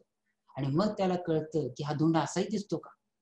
तो इतर धोंड्यांच्या सोबत तो धोंडा घेतो आणि तो येऊन टेबलात ठेवतो आणि झोपी जातो. सकाळी उठल्या उठल्या आई त्याला समजवते, राजा थोडा अभ्यासाकडे लक्ष द्यायचं, बाबांचं तू मनावर घेऊ नको, त्यांनी तुला तुझ्या चांगल्यासाठीच तुला मारलं, दगड धोंड्याच्या नादाला तू लागू नको. आणि त्याच वेळेस त्याचं कपाटातल्या टेबलाच्या ड्रॉवरकडे लक्ष जातं. तिथे तो धोंडा असतो. तो तयार होतो, पुन्हा शाळेत जातो आणि कुणाच्याही लक्षात येणार नाही असा तो धोंडा पुन्हा तो टाकतो आणि तो पुन्हा शाळेत जातो. आणि पुन्हा घरी आल्यानंतर रात्रीचं त्याला एक विलक्षण असं त्या धोंड्याविषयी जिज्ञासा निर्माण होते. आणि तो रात्री झोपी गेल्यानंतर तो पुन्हा ड्रॉवर मध्ये हळूच ठेवतो आणि त्याच्या सोबत इतर दगडधोंडे असतात.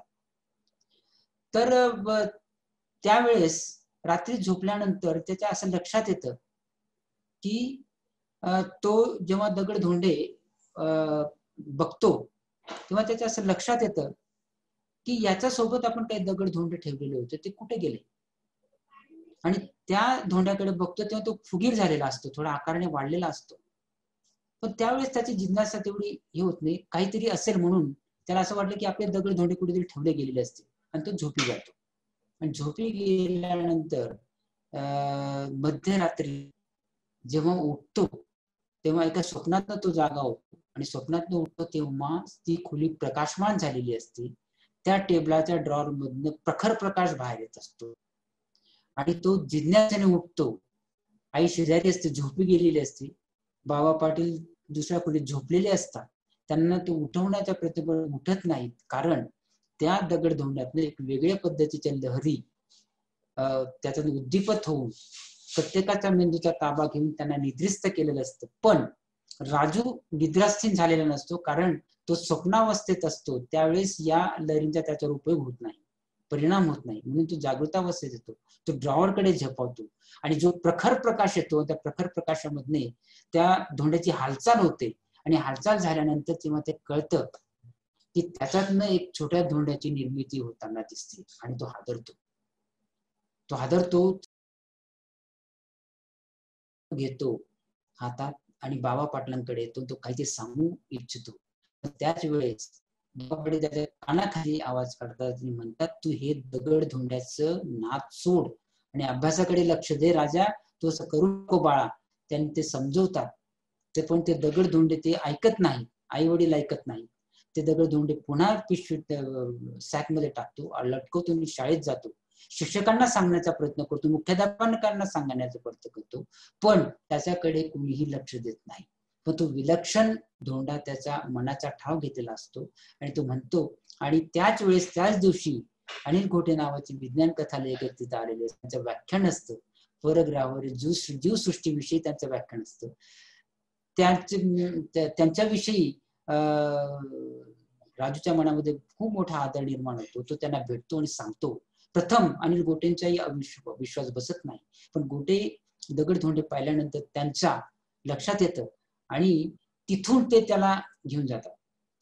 इकडं आई आणि बाबा सातत्याने राजूची वाट बघत असतात. संजय प्रकाश जातो, रात्र होते पण राजू आलेला नसतो आणि राजू आलेला न पाहून ते हादरतात आणि बाबा पाटलांना पश्चाताप होतो की आपण राजूला मारायला नको होतं किंवा त्याला बोलायला नको होतं. आणि ते त्याच्या मित्रांकडे जातात, नातेवाईकांकडे जातात, सगळ्यांकडे त्या सगळं गाव उलटपालट पाडतात, पण राजू त्यांना सापडत नाही. आणि मग नंतर 8व्या दिवशी धुराळा उडवीत जीप येते, पोलीस जीप येते सायरन वाजवत आणि मग ती बाबा पाटलांच्या वाड्यासमोर उभी राहते. आणि तेव्हा त्याच्यातनं पोलीस इन्स्पेक्टर येतात आणि आई आणि बाबांच्या छातीत धस होतं. राजू तिथनं वाढले, अजून काय वाढवून ठेवलं असं त्यांच्या मनात येतं.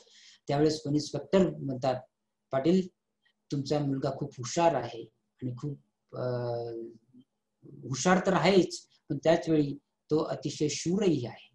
आणि मग तेव्हा ते यांच्याकडे अनिल घोटेंकडे निर्देश करतात. अनिल घोटे सांगतात की मी प्रथम तुमची क्षमा मागतो, कारण राजूला मी घेऊन गेलो आणि तुम्हाला न सांगता, कारण राजूने जे दगडधोंडे तुम्हाला दाखवण्याचा प्रयत्न केले ते मी ते घेतले आणि मी त्याला माझ्या ज्ञान प्रबोधिनीमध्ये नेलं आणि ज्ञान प्रबोधिनीमध्ये नेल्यानंतर तेव्हा त्याचं पृथक्करण करण्यासाठी मी जेव्हा माझ्या मित्रांना, माझे मित्र म्हणजे डॉक्टर कसबे सूक्ष्मजीव शास्त्रज्ञ आणि डॉक्टर पंडित यांना मी पाचारण केलं आणि त्यांनी जेव्हा त्याचा अभ्यास केला तेव्हा तो सूक्ष्मजीव असल्याचं ते कळलं. आणि तुमच्या मुलांना, आणि मग नंतर डॉक्टर पंडित बोलू लागले, डॉक्टर कसबे बोलू लागले की बाबा पाटील तुमचा मुलगा हा अतिशय हुशार मुलगा आहे आणि त्याने या जिज्ञासेतनं हा जो सजीव आहे हा पृथ्वीवरील नसून हा पृथ्वी बाहेरील एका आकाशगंगे, वेगळ्या आकाशगंगे मधला हा खूप मोठा आणि अतिशय प्रगत असा हा सजीव आहे आणि त्याच वेळी टीव्हीवर कुठल्या तरी अमेरिकेच्या वेगळ्या प्रांतामध्ये असे धोंडे सापडल्याचं ही न्यूज प्रसारित होताना दिसते. आणि तेव्हा ते कळतं की आता ह्या धोंडाच्या विल्हेवाट लावायची कशी, कारण हा नेमका कुठल्या प्रयोजनाने पृथ्वीवर आलेला हे काही कळत नाही, त्याचं प्रयोजन कळत नाही. पण याचं नायनाट करणं आवश्यक आहे, कारण प्रयोजन जर कळलं नाही तर तो घातकी असू शकतो. पण त्यांच्या लक्षात येतं की जे काही सूर्यकिरण त्याच्यावर पडत असतात त्याच्याने तो उद्दीपत असतो, त्याची ती ऊर्जा मिळत असते. मग त्यातले डॉक्टर कसबे असतात, ते बराच मोठा खड्डा करून त्याचा पुरतात आणि त्याच्यापर्यंत त्याला निर्जीव करतात. आणि अशा पद्धतीने त्या धोंड्याची इतस्ता होते, त्या सजीवाची इतस्ता होते. पण त्याचा विषयीचा अभ्यास आणि पुढे संशोधन डॉक्टर कसबे आणि डॉक्टर पंडित करणार असतात की हा नेमका कुठल्या आकाशगंगेतनं आलेला आहे, त्याचं प्रयोजन काय आहे. त्याच वेळेस अनिल घोटे हे विज्ञान कथा लेखक बाबा पाटांना सांगतात की तुमचा मुलगा राजू हा आता तुमच्या सोबत राहणार नाही, तो आमच्या विज्ञान प्रबोधिनीत नंदुरबारला येईल आणि मग तेव्हा तो येईल आणि तो इतका हुशार आहे की तो पुढे फार मोठा शास्त्रज्ञ होऊ शकेल, तर तुम्ही त्याला परवानगी द्यावी. बाबा पाटील आणि आईच्या डोळ्यात आनंदाश्रू निघतात आणि ते छातीशी कवटाळतात आणि म्हणतात की आमची काही हरकत नाही, तुम्ही त्याला घेऊन जा. त्याची जिज्ञासा जर अशी पूर्ण त्याची जिज्ञासा दिवसेंदिवस वाढेल आणि त्याची भूक आम्ही भागवू शकणार नाही, त्याची भूक केवळ तुम्ही भागवू शकाल. आणि या असा जो आहे तो एक पद्धतीचा पट जो आहे तो मुलांसाठी तो इथं, याच्यामध्ये विज्ञान नाही, ही फक्त काल्पनिक आहे की परग्रहावरील असे सजीव सृष्टी असू शकेल की ती पृथ्वीचा वेध घेत असेल, म्हणजे पृथ्वीवर येण्याचा प्रयत्न करत असेल. ती जर आली तर ती कुठल्या भावनेने येईल आणि कुठल्या भावनेने तिचा अंतर्भाव होईल हे आपल्याला आज सांगणं कठीण आहे. तर असे संशोधन, असे प्रयोग मोठ्या प्रमाणामध्ये म्हणजे नासा किंवा इस्रो सारखे संस्था जे आहेत, अंतराळातील संस्था ज्या आहेत, त्या मोठ्या प्रमाणामध्ये करताना आपल्याला दिसत आहेत. आणि त्याचीच ही कथा होती. मी लहान मुलांसाठी मोठ्या प्रमाणामध्ये कथा लिहिलेल्या आहेत.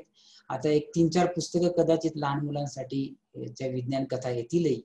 मेहता पब्लिशिंग हाऊसच्या माध्यमातून राफिनो नावाची जी विज्ञान कादंबरी आहे ती केवळ लहान मुलांसाठी मी लिहिलेली आहे, ती पण येऊ शकेल.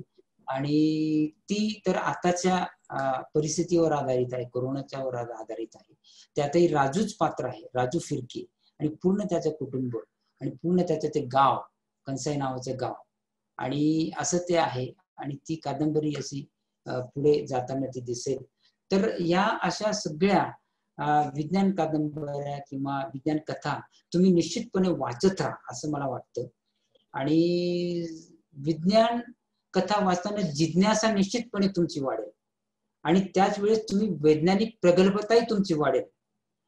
कारण विज्ञान कथेमध्ये विज्ञान तर असतेच, पण वैज्ञानिक कल्पनाही मांडलेल्या असतात.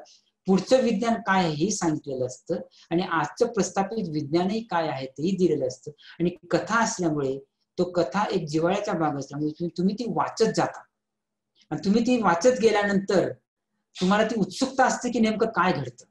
म्हणून तुम्ही कुठल्याही विज्ञान कथा काराचे असेल ते विज्ञान कथा वाचण्याची सवय ठेवा. त्याच्यातनं तुम्ही तुमचे वैज्ञानिक दृष्टिकोन तर वाढेलच वाढेल, पण वैज्ञानिक प्रगल्भता वाढेल आणि तुम्हाला निश्चितपणे विज्ञानाचे वेगवेगळे प्रवाह कळतील. आज आपण 21व्या शतकामध्ये आहोत, त्याच्यामध्ये अतिसूक्ष्म तंत्रज्ञान हे आज येऊ घातलेलं आहे.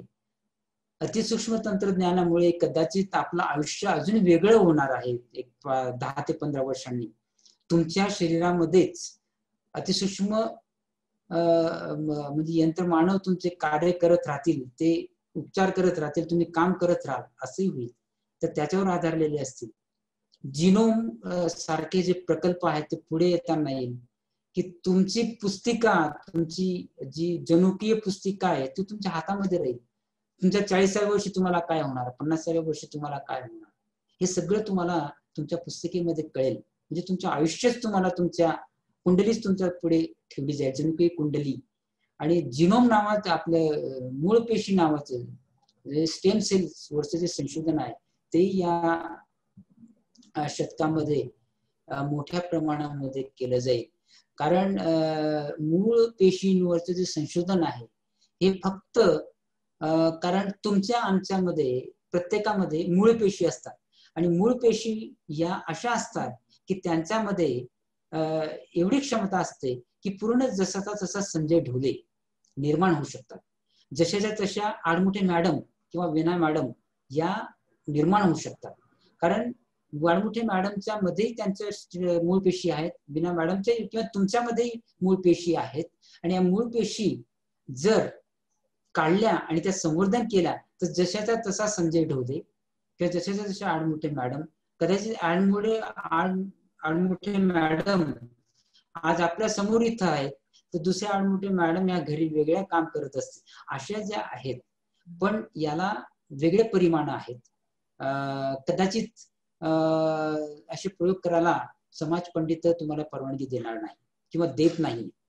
कारण शास्त्रज्ञ नेहमीच विचार करतात की भविष्याचा विचार करतात, पण समाजाचा ते विचार करत नाही. समाजाचा विचार फक्त समाज पंडित करत असतात. म्हणून असे प्रयोग करायला कोणी धजावणार नाही.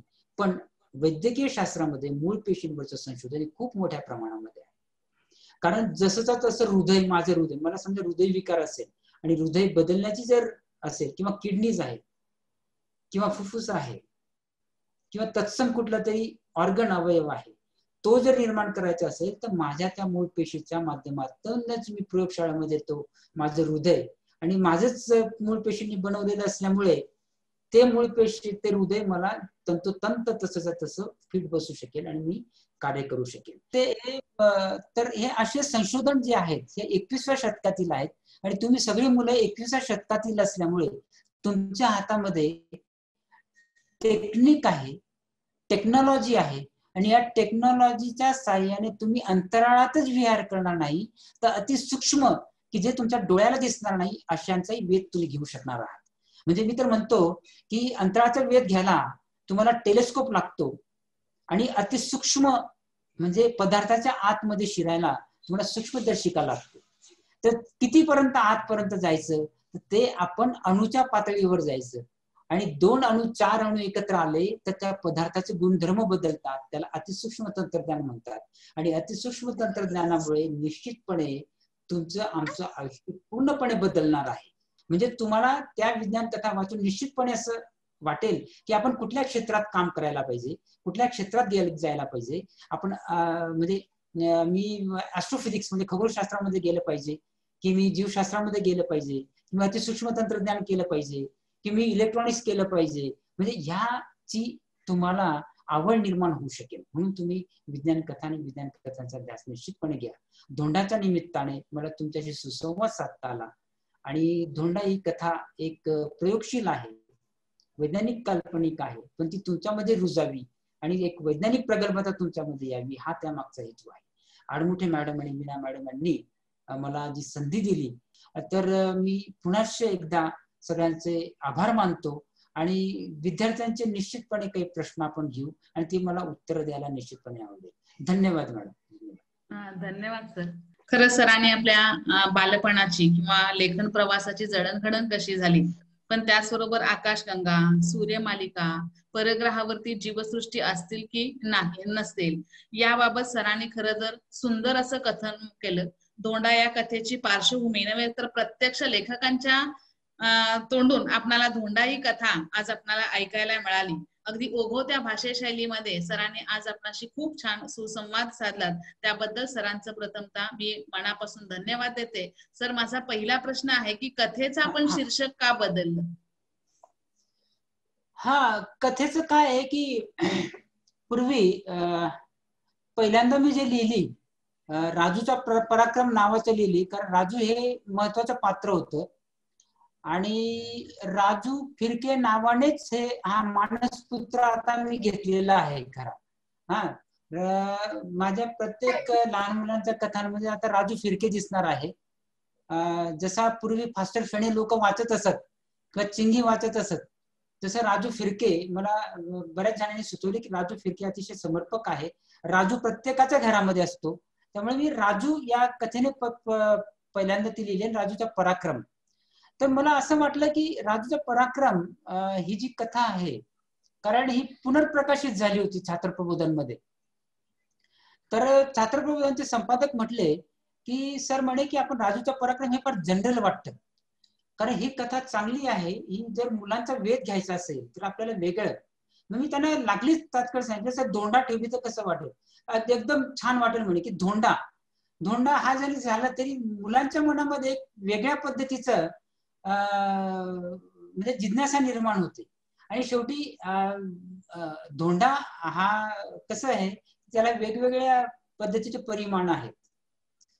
आई वडील खर तर धोंडा म्हणजे एकदमच ढ असाही कदाचित त्याला एक अर्थ असू शकतो, पण हा धोंडा एक वेगळ्या कारणाने आहे, कारण तो एक सजीव प्राणी आहे आणि तो पृथ्वीवरचा नाहीये, तो परग्रहावरचा आहे. पण त्याला त्याची उपजीविका जी आहे ती म्हणजे पृथ्वीवरील ज्या ज्या गोष्टी आहेत, त्या सजीव असोत किंवा निर्जीव असोत, त्या खाऊन तो त्याची उपजीविका करतो, असा तो धोंडा. म्हणून ह्या धोंडाची जी पार्श्वभूमी आहे की लोकांपर्यंत, मुलांपर्यंत त्याच्या मनाचा ठाव घेण्यासाठी त्याचं शीर्षक कामी बदलवलं होतं. सर आपण म्हणतो एक सूक्ष्म ब्रह्मांड आहे, तर मग असं म्हणतो की प्रत्येक अणूमध्ये एक ब्रह्मांड आहे, तर ते असतं का? नाही, आता हे सगळं ब्रह्मांड याला म्हणतो आपण. म्हणजे कसं आहे की विश्व जे आहे हे अगाध आहे, नाही का? म्हणजे असं म्हटलं जातं की या विश्वाची निर्मिती झाली कशी, तर ह्या विश्वाची निर्मिती एका बिंदूतनं झाली असं म्हणतात. त्या बिंदूमध्ये जे वस्तुमान होतं ते ठासून भरलेलं होतं आणि त्याचा महास्फोट झाला. याला महास्फोटाचा सिद्धांत म्हणतात, इंग्रजीत त्याला बिग बँग थेरी म्हणतात. आणि हबल यांनी तो मांडलेला आहे आणि आजही तो पूरक आहे, कारण त्याला जे काही प्रायोगिक दावे आहेत ते मोठ्या प्रमाणामध्ये आहेत. त्यामुळे आजही या सिद्धांताला कोणी धक्का लावलेला नाही. म्हणून याच्यातनं जे ग्रह, तारे आणि आकाशगंगा निर्माण झाल्या आणि आज त्याचं जे आयुष्य जे आहे विश्वाचं ते 15 अब्ज वर्ष एवढं आहे. आणि या आकाशगंगा हे जे आहे ही प्रसरण पावते, म्हणजे ही याचा व्याप अजून वाढतोय आणि याच्यामध्ये जवळजवळ अब्जावधी अशा आकाशगंगा आहेत. आणि जे आपल्या आकाशगंगाचे आहे, या आकाशगंगाची आपली मिल्की वे, आणि या मिल्की वेच्या टोकाला आपण आहोत. म्हणजे जर आपल्या मिल्की वेला जरी प्रवास करायचा झाला तरी 50,000 प्रकाश वर्ष आपल्याला लागतील आपलीच आकाशगंगा हे करायला. तर तेवढं आयुष्य तर आपल्याला मिळत नाही. मग तेवढं आयुष्य जर मिळत नसेल तर मग कुठल्या माध्यमातून जायचं? तर मग आपल्याला आपले जे जनुका आहेत किंवा आपले जे शुक्राणू आहेत किंवा बीजांड आहेत याचा संगम घालून त्याला आपल्याला सूक्ष्म आपल्या सुप्तावस्थेत पाठवून हे याचा प्रवासाला पाठवावं लागेल आणि वेगळ्या ग्रहावर त्याचं आपल्याला पुनर्निर्मिती करावी लागेल. तर हे असे तू जो प्रश्न विचारला, हे असे ब्रह्मांड मोठ्या प्रमाणामध्ये आपल्या या विश्वामध्ये आहेत. त्याला ते आकाशगंगा आपण या सगळ्यांना ब्रह्मांड म्हणतात. त्याच्यामध्ये विविध आकाशगंगा आहेत आणि सूक्ष्म पण आहेत, म्हणजे जे आपल्याला न दिसणारे असे पण आहेत. सर तुम्ही म्हणला की माणूस हा त्याचा मेंदूचा वापर जास्त करत नाही, मग त्यामाग फ्रिक्वेन्सीचं काय हे असेल का परिणामामुळे? नाही. आता कसं आहे की मेंदू हा उत्क्रांत होत गेलेला ना. म्हणजे मी आता समजा आधी मानव जर आपण पाहिला पूर्वी, तर मी इसवी सन 6000 वर्षापूर्वीची गोष्ट करतो. 70,000 वर्षापूर्वी खऱ्या सजीवाची निर्मिती झाली असं मी म्हटलं ओघामध्ये.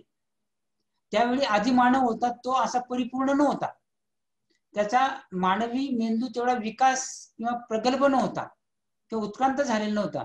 जर तुम्ही डार्विनचा सिद्धांत वाचला किंवा डार्विनची पुस्तकं किंवा लेख वाचले तर तुमच्या असं लक्षात येईल की हा मानव हा उत्क्रांत होत गेलेला आहे. म्हणजे तर मानवी जे मेंदू जो आहे तो आज 21व्या शतकामध्ये मोठ्या प्रमाणामध्ये चांगला उत्क्रांत झालेला आहे. तो निसर्गाचं अवलोकन करायला शिकला, निसर्गातील रहस्य उलगडायला शिकला, तो केवळ मेंदूमुळे. आता मग असा प्रश्न येतो की इतर प्राणी पण आहेत, सजीव आहेत, म्हणजे 1,00,000 असे सजीव आहेत पृथ्वीवर आजही की त्यांना मेंदू आहे, पण तो मानवी मेंदू एवढा विकसित झालेला नसल्यामुळे ते त्या वेळेप्रमाणे निसर्गाची उकल करू शकत नाहीत. पण मानवी मेंदू हा उकल करू शकतो. पण आजही मानवी मेंदू एवढा आघात आहे, तो उत्क्रांत अवस्थेमध्ये आहे.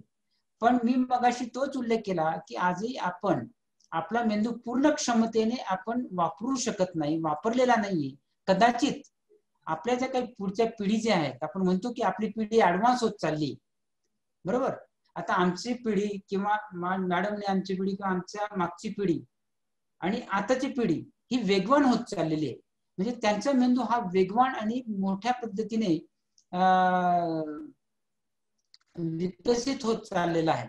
जर कदाचित 2050 मध्ये कदाचित मानवी मेंदू अजून इतका विकसित झालेला असेल की वेगवेगळे तंत्रज्ञान, मी आता अतिसूक्ष्म तंत्रज्ञानाचा उल्लेख केला, तर त्याच्यामध्ये आज शिरून कदाचित पुढे मानव 2050 मध्ये एक वेगळं तंत्रज्ञान तुमच्या आपल्या पुढे घेऊन येईल. म्हणून जर का अजून फक्त 0.1% म्हणजे 0.1% जरी आपण वाढ केली, आपल्या मेंदूच्या वापरामध्ये वाढ केली, तरी सुद्धा निसर्गातील वेगवेगळी रहस्य, दडलेली रहस्य आपण उलगवण्याचा प्रयत्न करणार आहोत. हे त्यामागचं कारण आहे खऱ्या अर्थाने. म्हणजे आपला मेंदू अजूनही उत्क्रांत होत जातोय. छान प्रश्न विचारला. नमस्कार सर, माझे 2 प्रश्न आहेत. पहिला असा की अशा प्रकारच्या घटकांवर प्रयोगशाळेत प्रयोग केले जातात का? हो हो हो हो हो, अशा सारखेच म्हणजे मी जे मगाशी उल्लेख केला ना की सूक्ष्मजीव वगैरे जे आहेत किंवा मायक्रो ऑर्गॅनिझम आहेत, आज कोरोनाच्या संदर्भातलं जे आहे जे आपल्या डोळ्यात दिसत नाही. कोरोनाचा आकार, कोरोना विषाणूचा आकार किती आहे? 120 नॅनोमीटर की जो आपल्याला डोळ्यात दिसत नाही. आपल्याला डोळ्याला दिसणारे जे आहे म्हणजे केस, आपला जो केस आहे ना त्याची जाडी जी आहे ती 100 मायक्रोमीटर एवढी आहे. तर तेवढा आपण डोळ्याला दिसू शकतो, पण त्याच्यानंतरच्या डोळ्याला काहीच दिसत नाही. म्हणून आपण सूक्ष्मदर्शिका वापरून आज शास्त्रज्ञ मोठ्या पद्धतीने त्याच्यावर वेगवेगळे संशोधन करतायत. असं जर म्हणायलाही वाव आहे की वेगळे असे घातक विषाणू आपण प्रयोगशाळेत तयार करू शकतो का? हो. जर मानवी मेंदू जर विघातकाकडे जर विचार करत असेल तर निश्चितपणे एखादा शास्त्रज्ञ हा विचार करेल की आपण ह्या मानवाला वेठीस धरणारे विषाणू आपण निर्मिती प्रयोगशाळेत करू शकू. आणि निर्मिती अशी प्रयोगशाळेमध्ये होऊ शकते. म्हणजे आणि असे प्रयोग, आता मूळ पेशीचं संशोधन, अतिसूक्ष्म तंत्रज्ञानाचं संशोधन, हे जे आहे जीनोम सारखे जे मी आराखड्याबद्दल बोललो, जनुकीय आराखड्याबद्दल बोललो, मानवी जनुक आराखडा, तर ते सगळ्यांचे प्रयोग आज प्रयोगशाळेमध्ये होताना दिसत आहेत. दुसरा प्रश्न असा आहे की धोंड्यासारख्या अजून काही घटना तुम्हाला माहित आहेत का? धोंड्यासारख्या अजून काही घटना तुम्हाला माहित आहेत का? हो, नाही दुसरे धोंड्यासारखे दुसरं काय म्हटली तू? धोंड्यासारख्या घटना तुम्हाला माहित आहेत का? घटना एक जीव, बरोबर सूक्ष्मजीव, हा हा हा, त्या मुलाला आहेत ना. आता काय आहे माहितीये का की इस्रोने जयंत नारळीकर नाव ऐकलंय का तुम्ही? जयंत नारळीकरांचं नाव ऐकलंय का? नारळीकर भारतीय शास्त्रज्ञ, भारतीय शास्त्रज्ञ ना. तर त्यांनी काही 10 वर्षांपूर्वी इस्रो सॅटेलाइट सेंटर जे बंगलोर, त्यांच्या साहाय्याने एक प्रयोग केला होता की त्यांना असं वाटत होतं की बुवा काही जे विषाणू जीवाणू हे ते प्रवास करून येतात बाहेरच्या पृथ्वीवर, ते पृथ्वीवर नसून बाहेरच्या परिक्षेत्रातनं प्रवास करून येतात. म्हणून त्यांनी सॅटेलाइट मध्ये कुप्या ठेवल्या होत्या आणि त्या कुप्यामध्ये असे काही जीवाणू तयार होतात का की जे पृथ्वीवर होणार नाही तसे. कारण पृथ्वीवर जे जीवाणू आहेत ते ठराविक अंतरात गेले की त्यांचा नाश पावतो.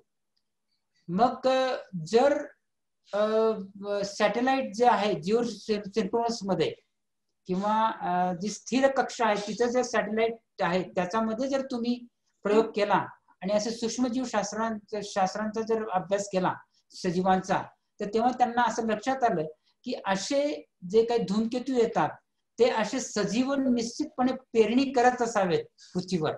आणि त्या सजीवांमुळे असं काहीतरी घडत असावं का, असे प्रयोग त्या निमित्ताने होताना दिसत. म्हणून धोंड्यासारख्या घटना निश्चितपणे पण जे तबकड्या वगैरे उडतात वगैरे याला काही आधार नाहीये.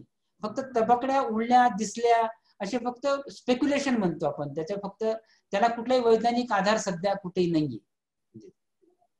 एलियन्स वगैरे जे म्हणतात ना, एलियन्स हा, दिसले किंवा परत त्याच्या अजूनही पावलांचे कसे दिसले नाही असं पत्रातून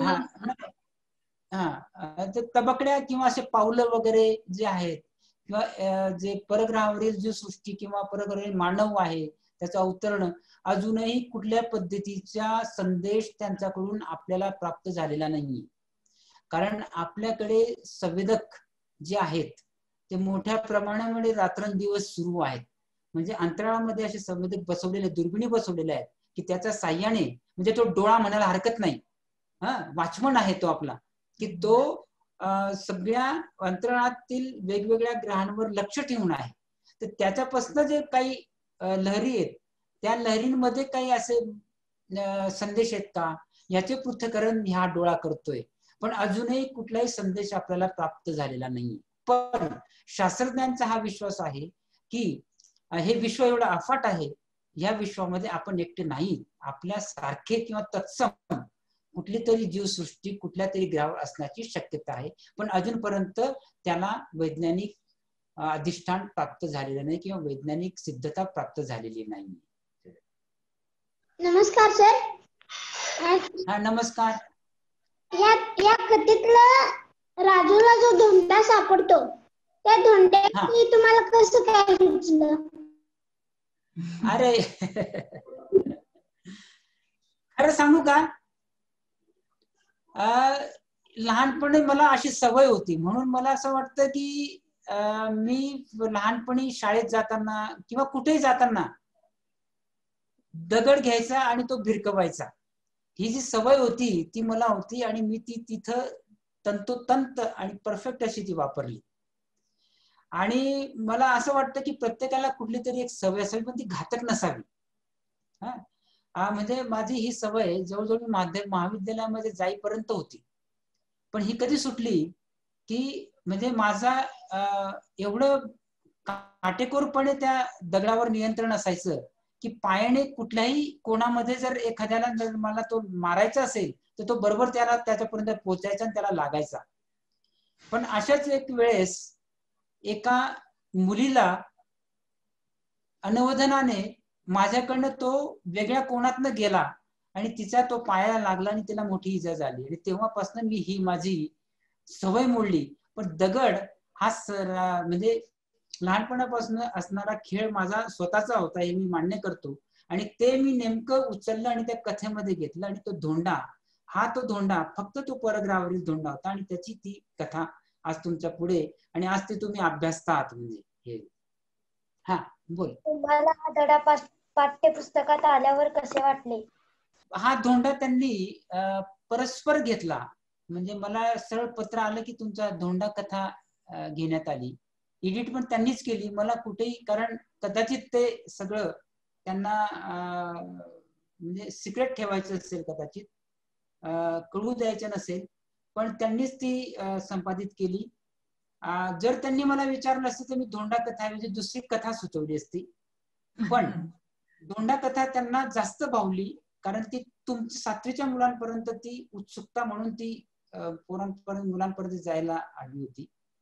पण जेव्हा ती बालभारतीच्या पुस्तकामध्ये आली तेव्हा खरंच मला सांगतो की माझे पेपर जे आहेत, संशोधन पेपर जे आहेत, फिजिकल रिव्ह्यू सारख्या अतिशय नावाजलेल्या नियतकालिकांमध्ये झालेले आहेत, त्याचाही पेक्षा आनंद मला बालभारतीमध्ये असलेल्या या पाठ्यपुस्तकाने दिलेला आहे.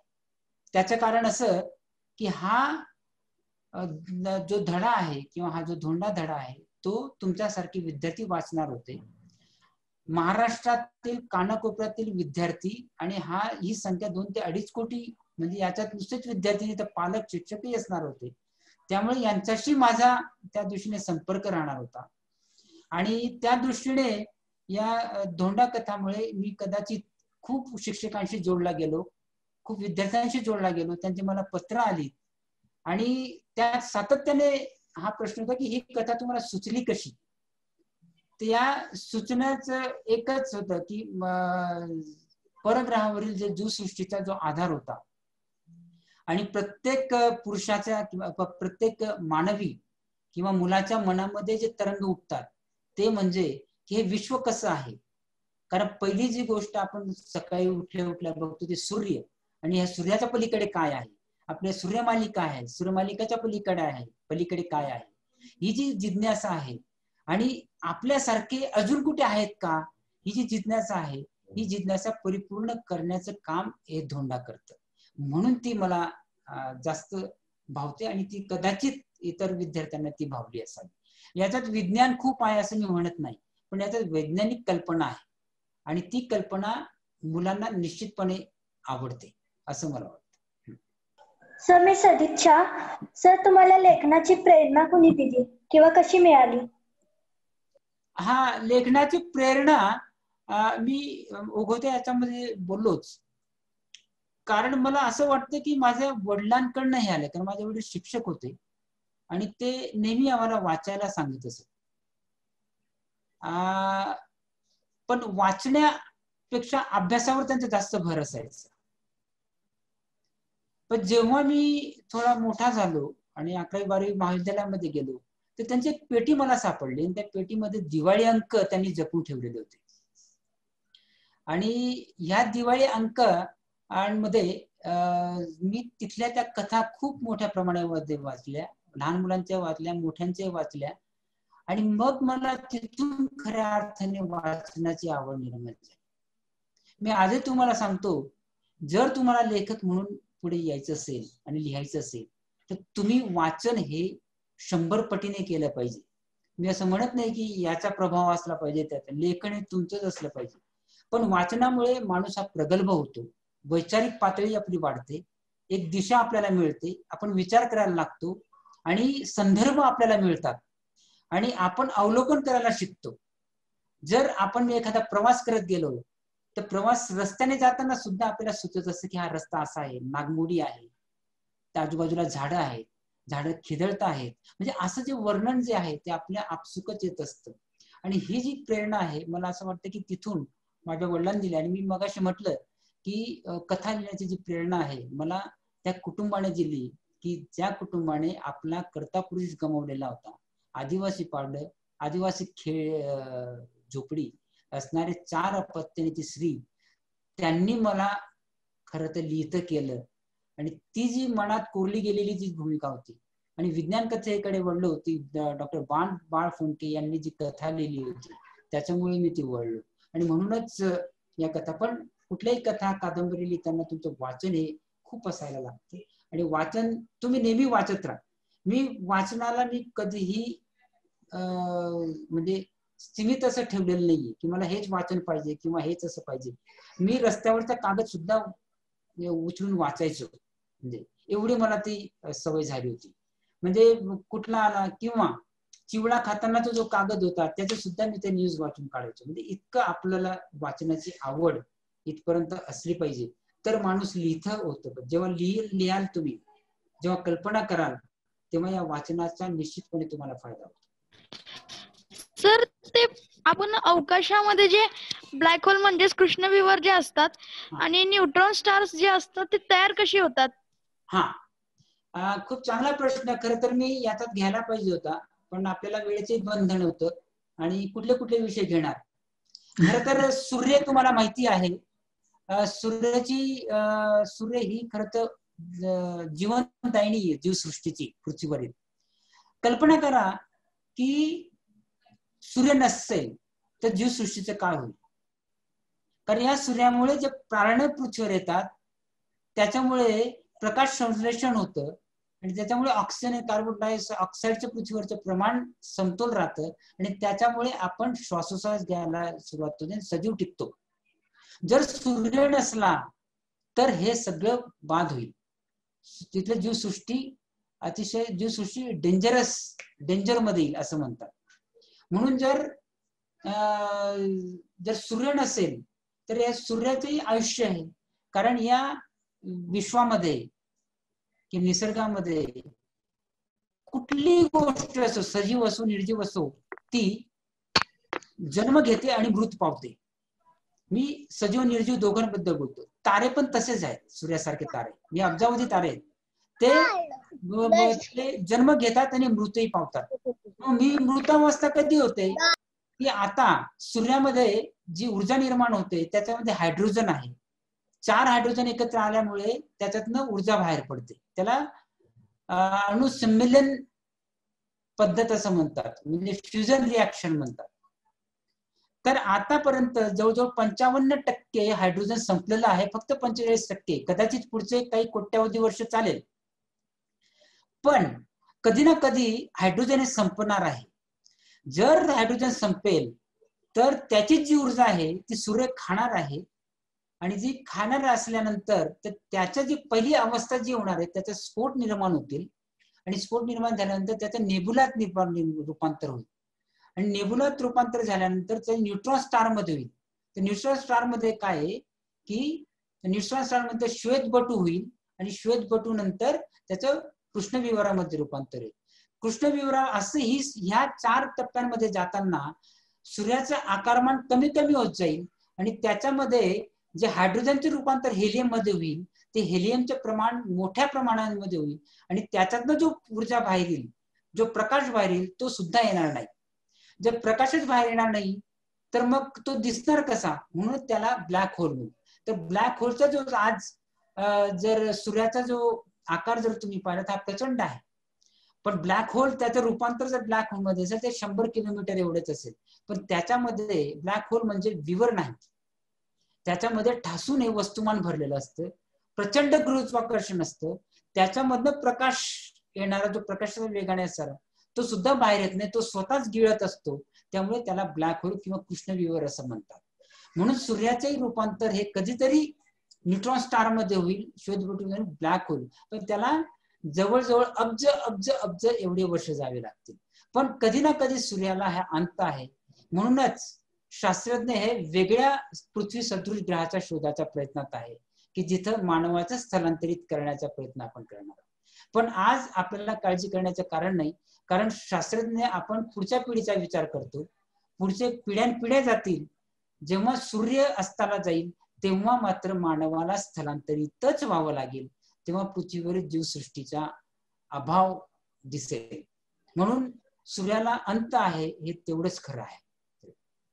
अभिमन्यू, तुला सांगतो कृष्णविवराला ह्या वर्षीचा नोबेल पुरस्कार मिळालेले रॉजर पेनरोज आणि इतर 2 शास्त्रज्ञांना, गेंजेल आणि त्या एक लेडी आहेत ऑन्ड्रिया नावाचा, तर यांना ह्या वर्षीचा नोबेल पुरस्कार मिळाले. हे ते कृष्णविवरासाठी मिळालेलं आहे.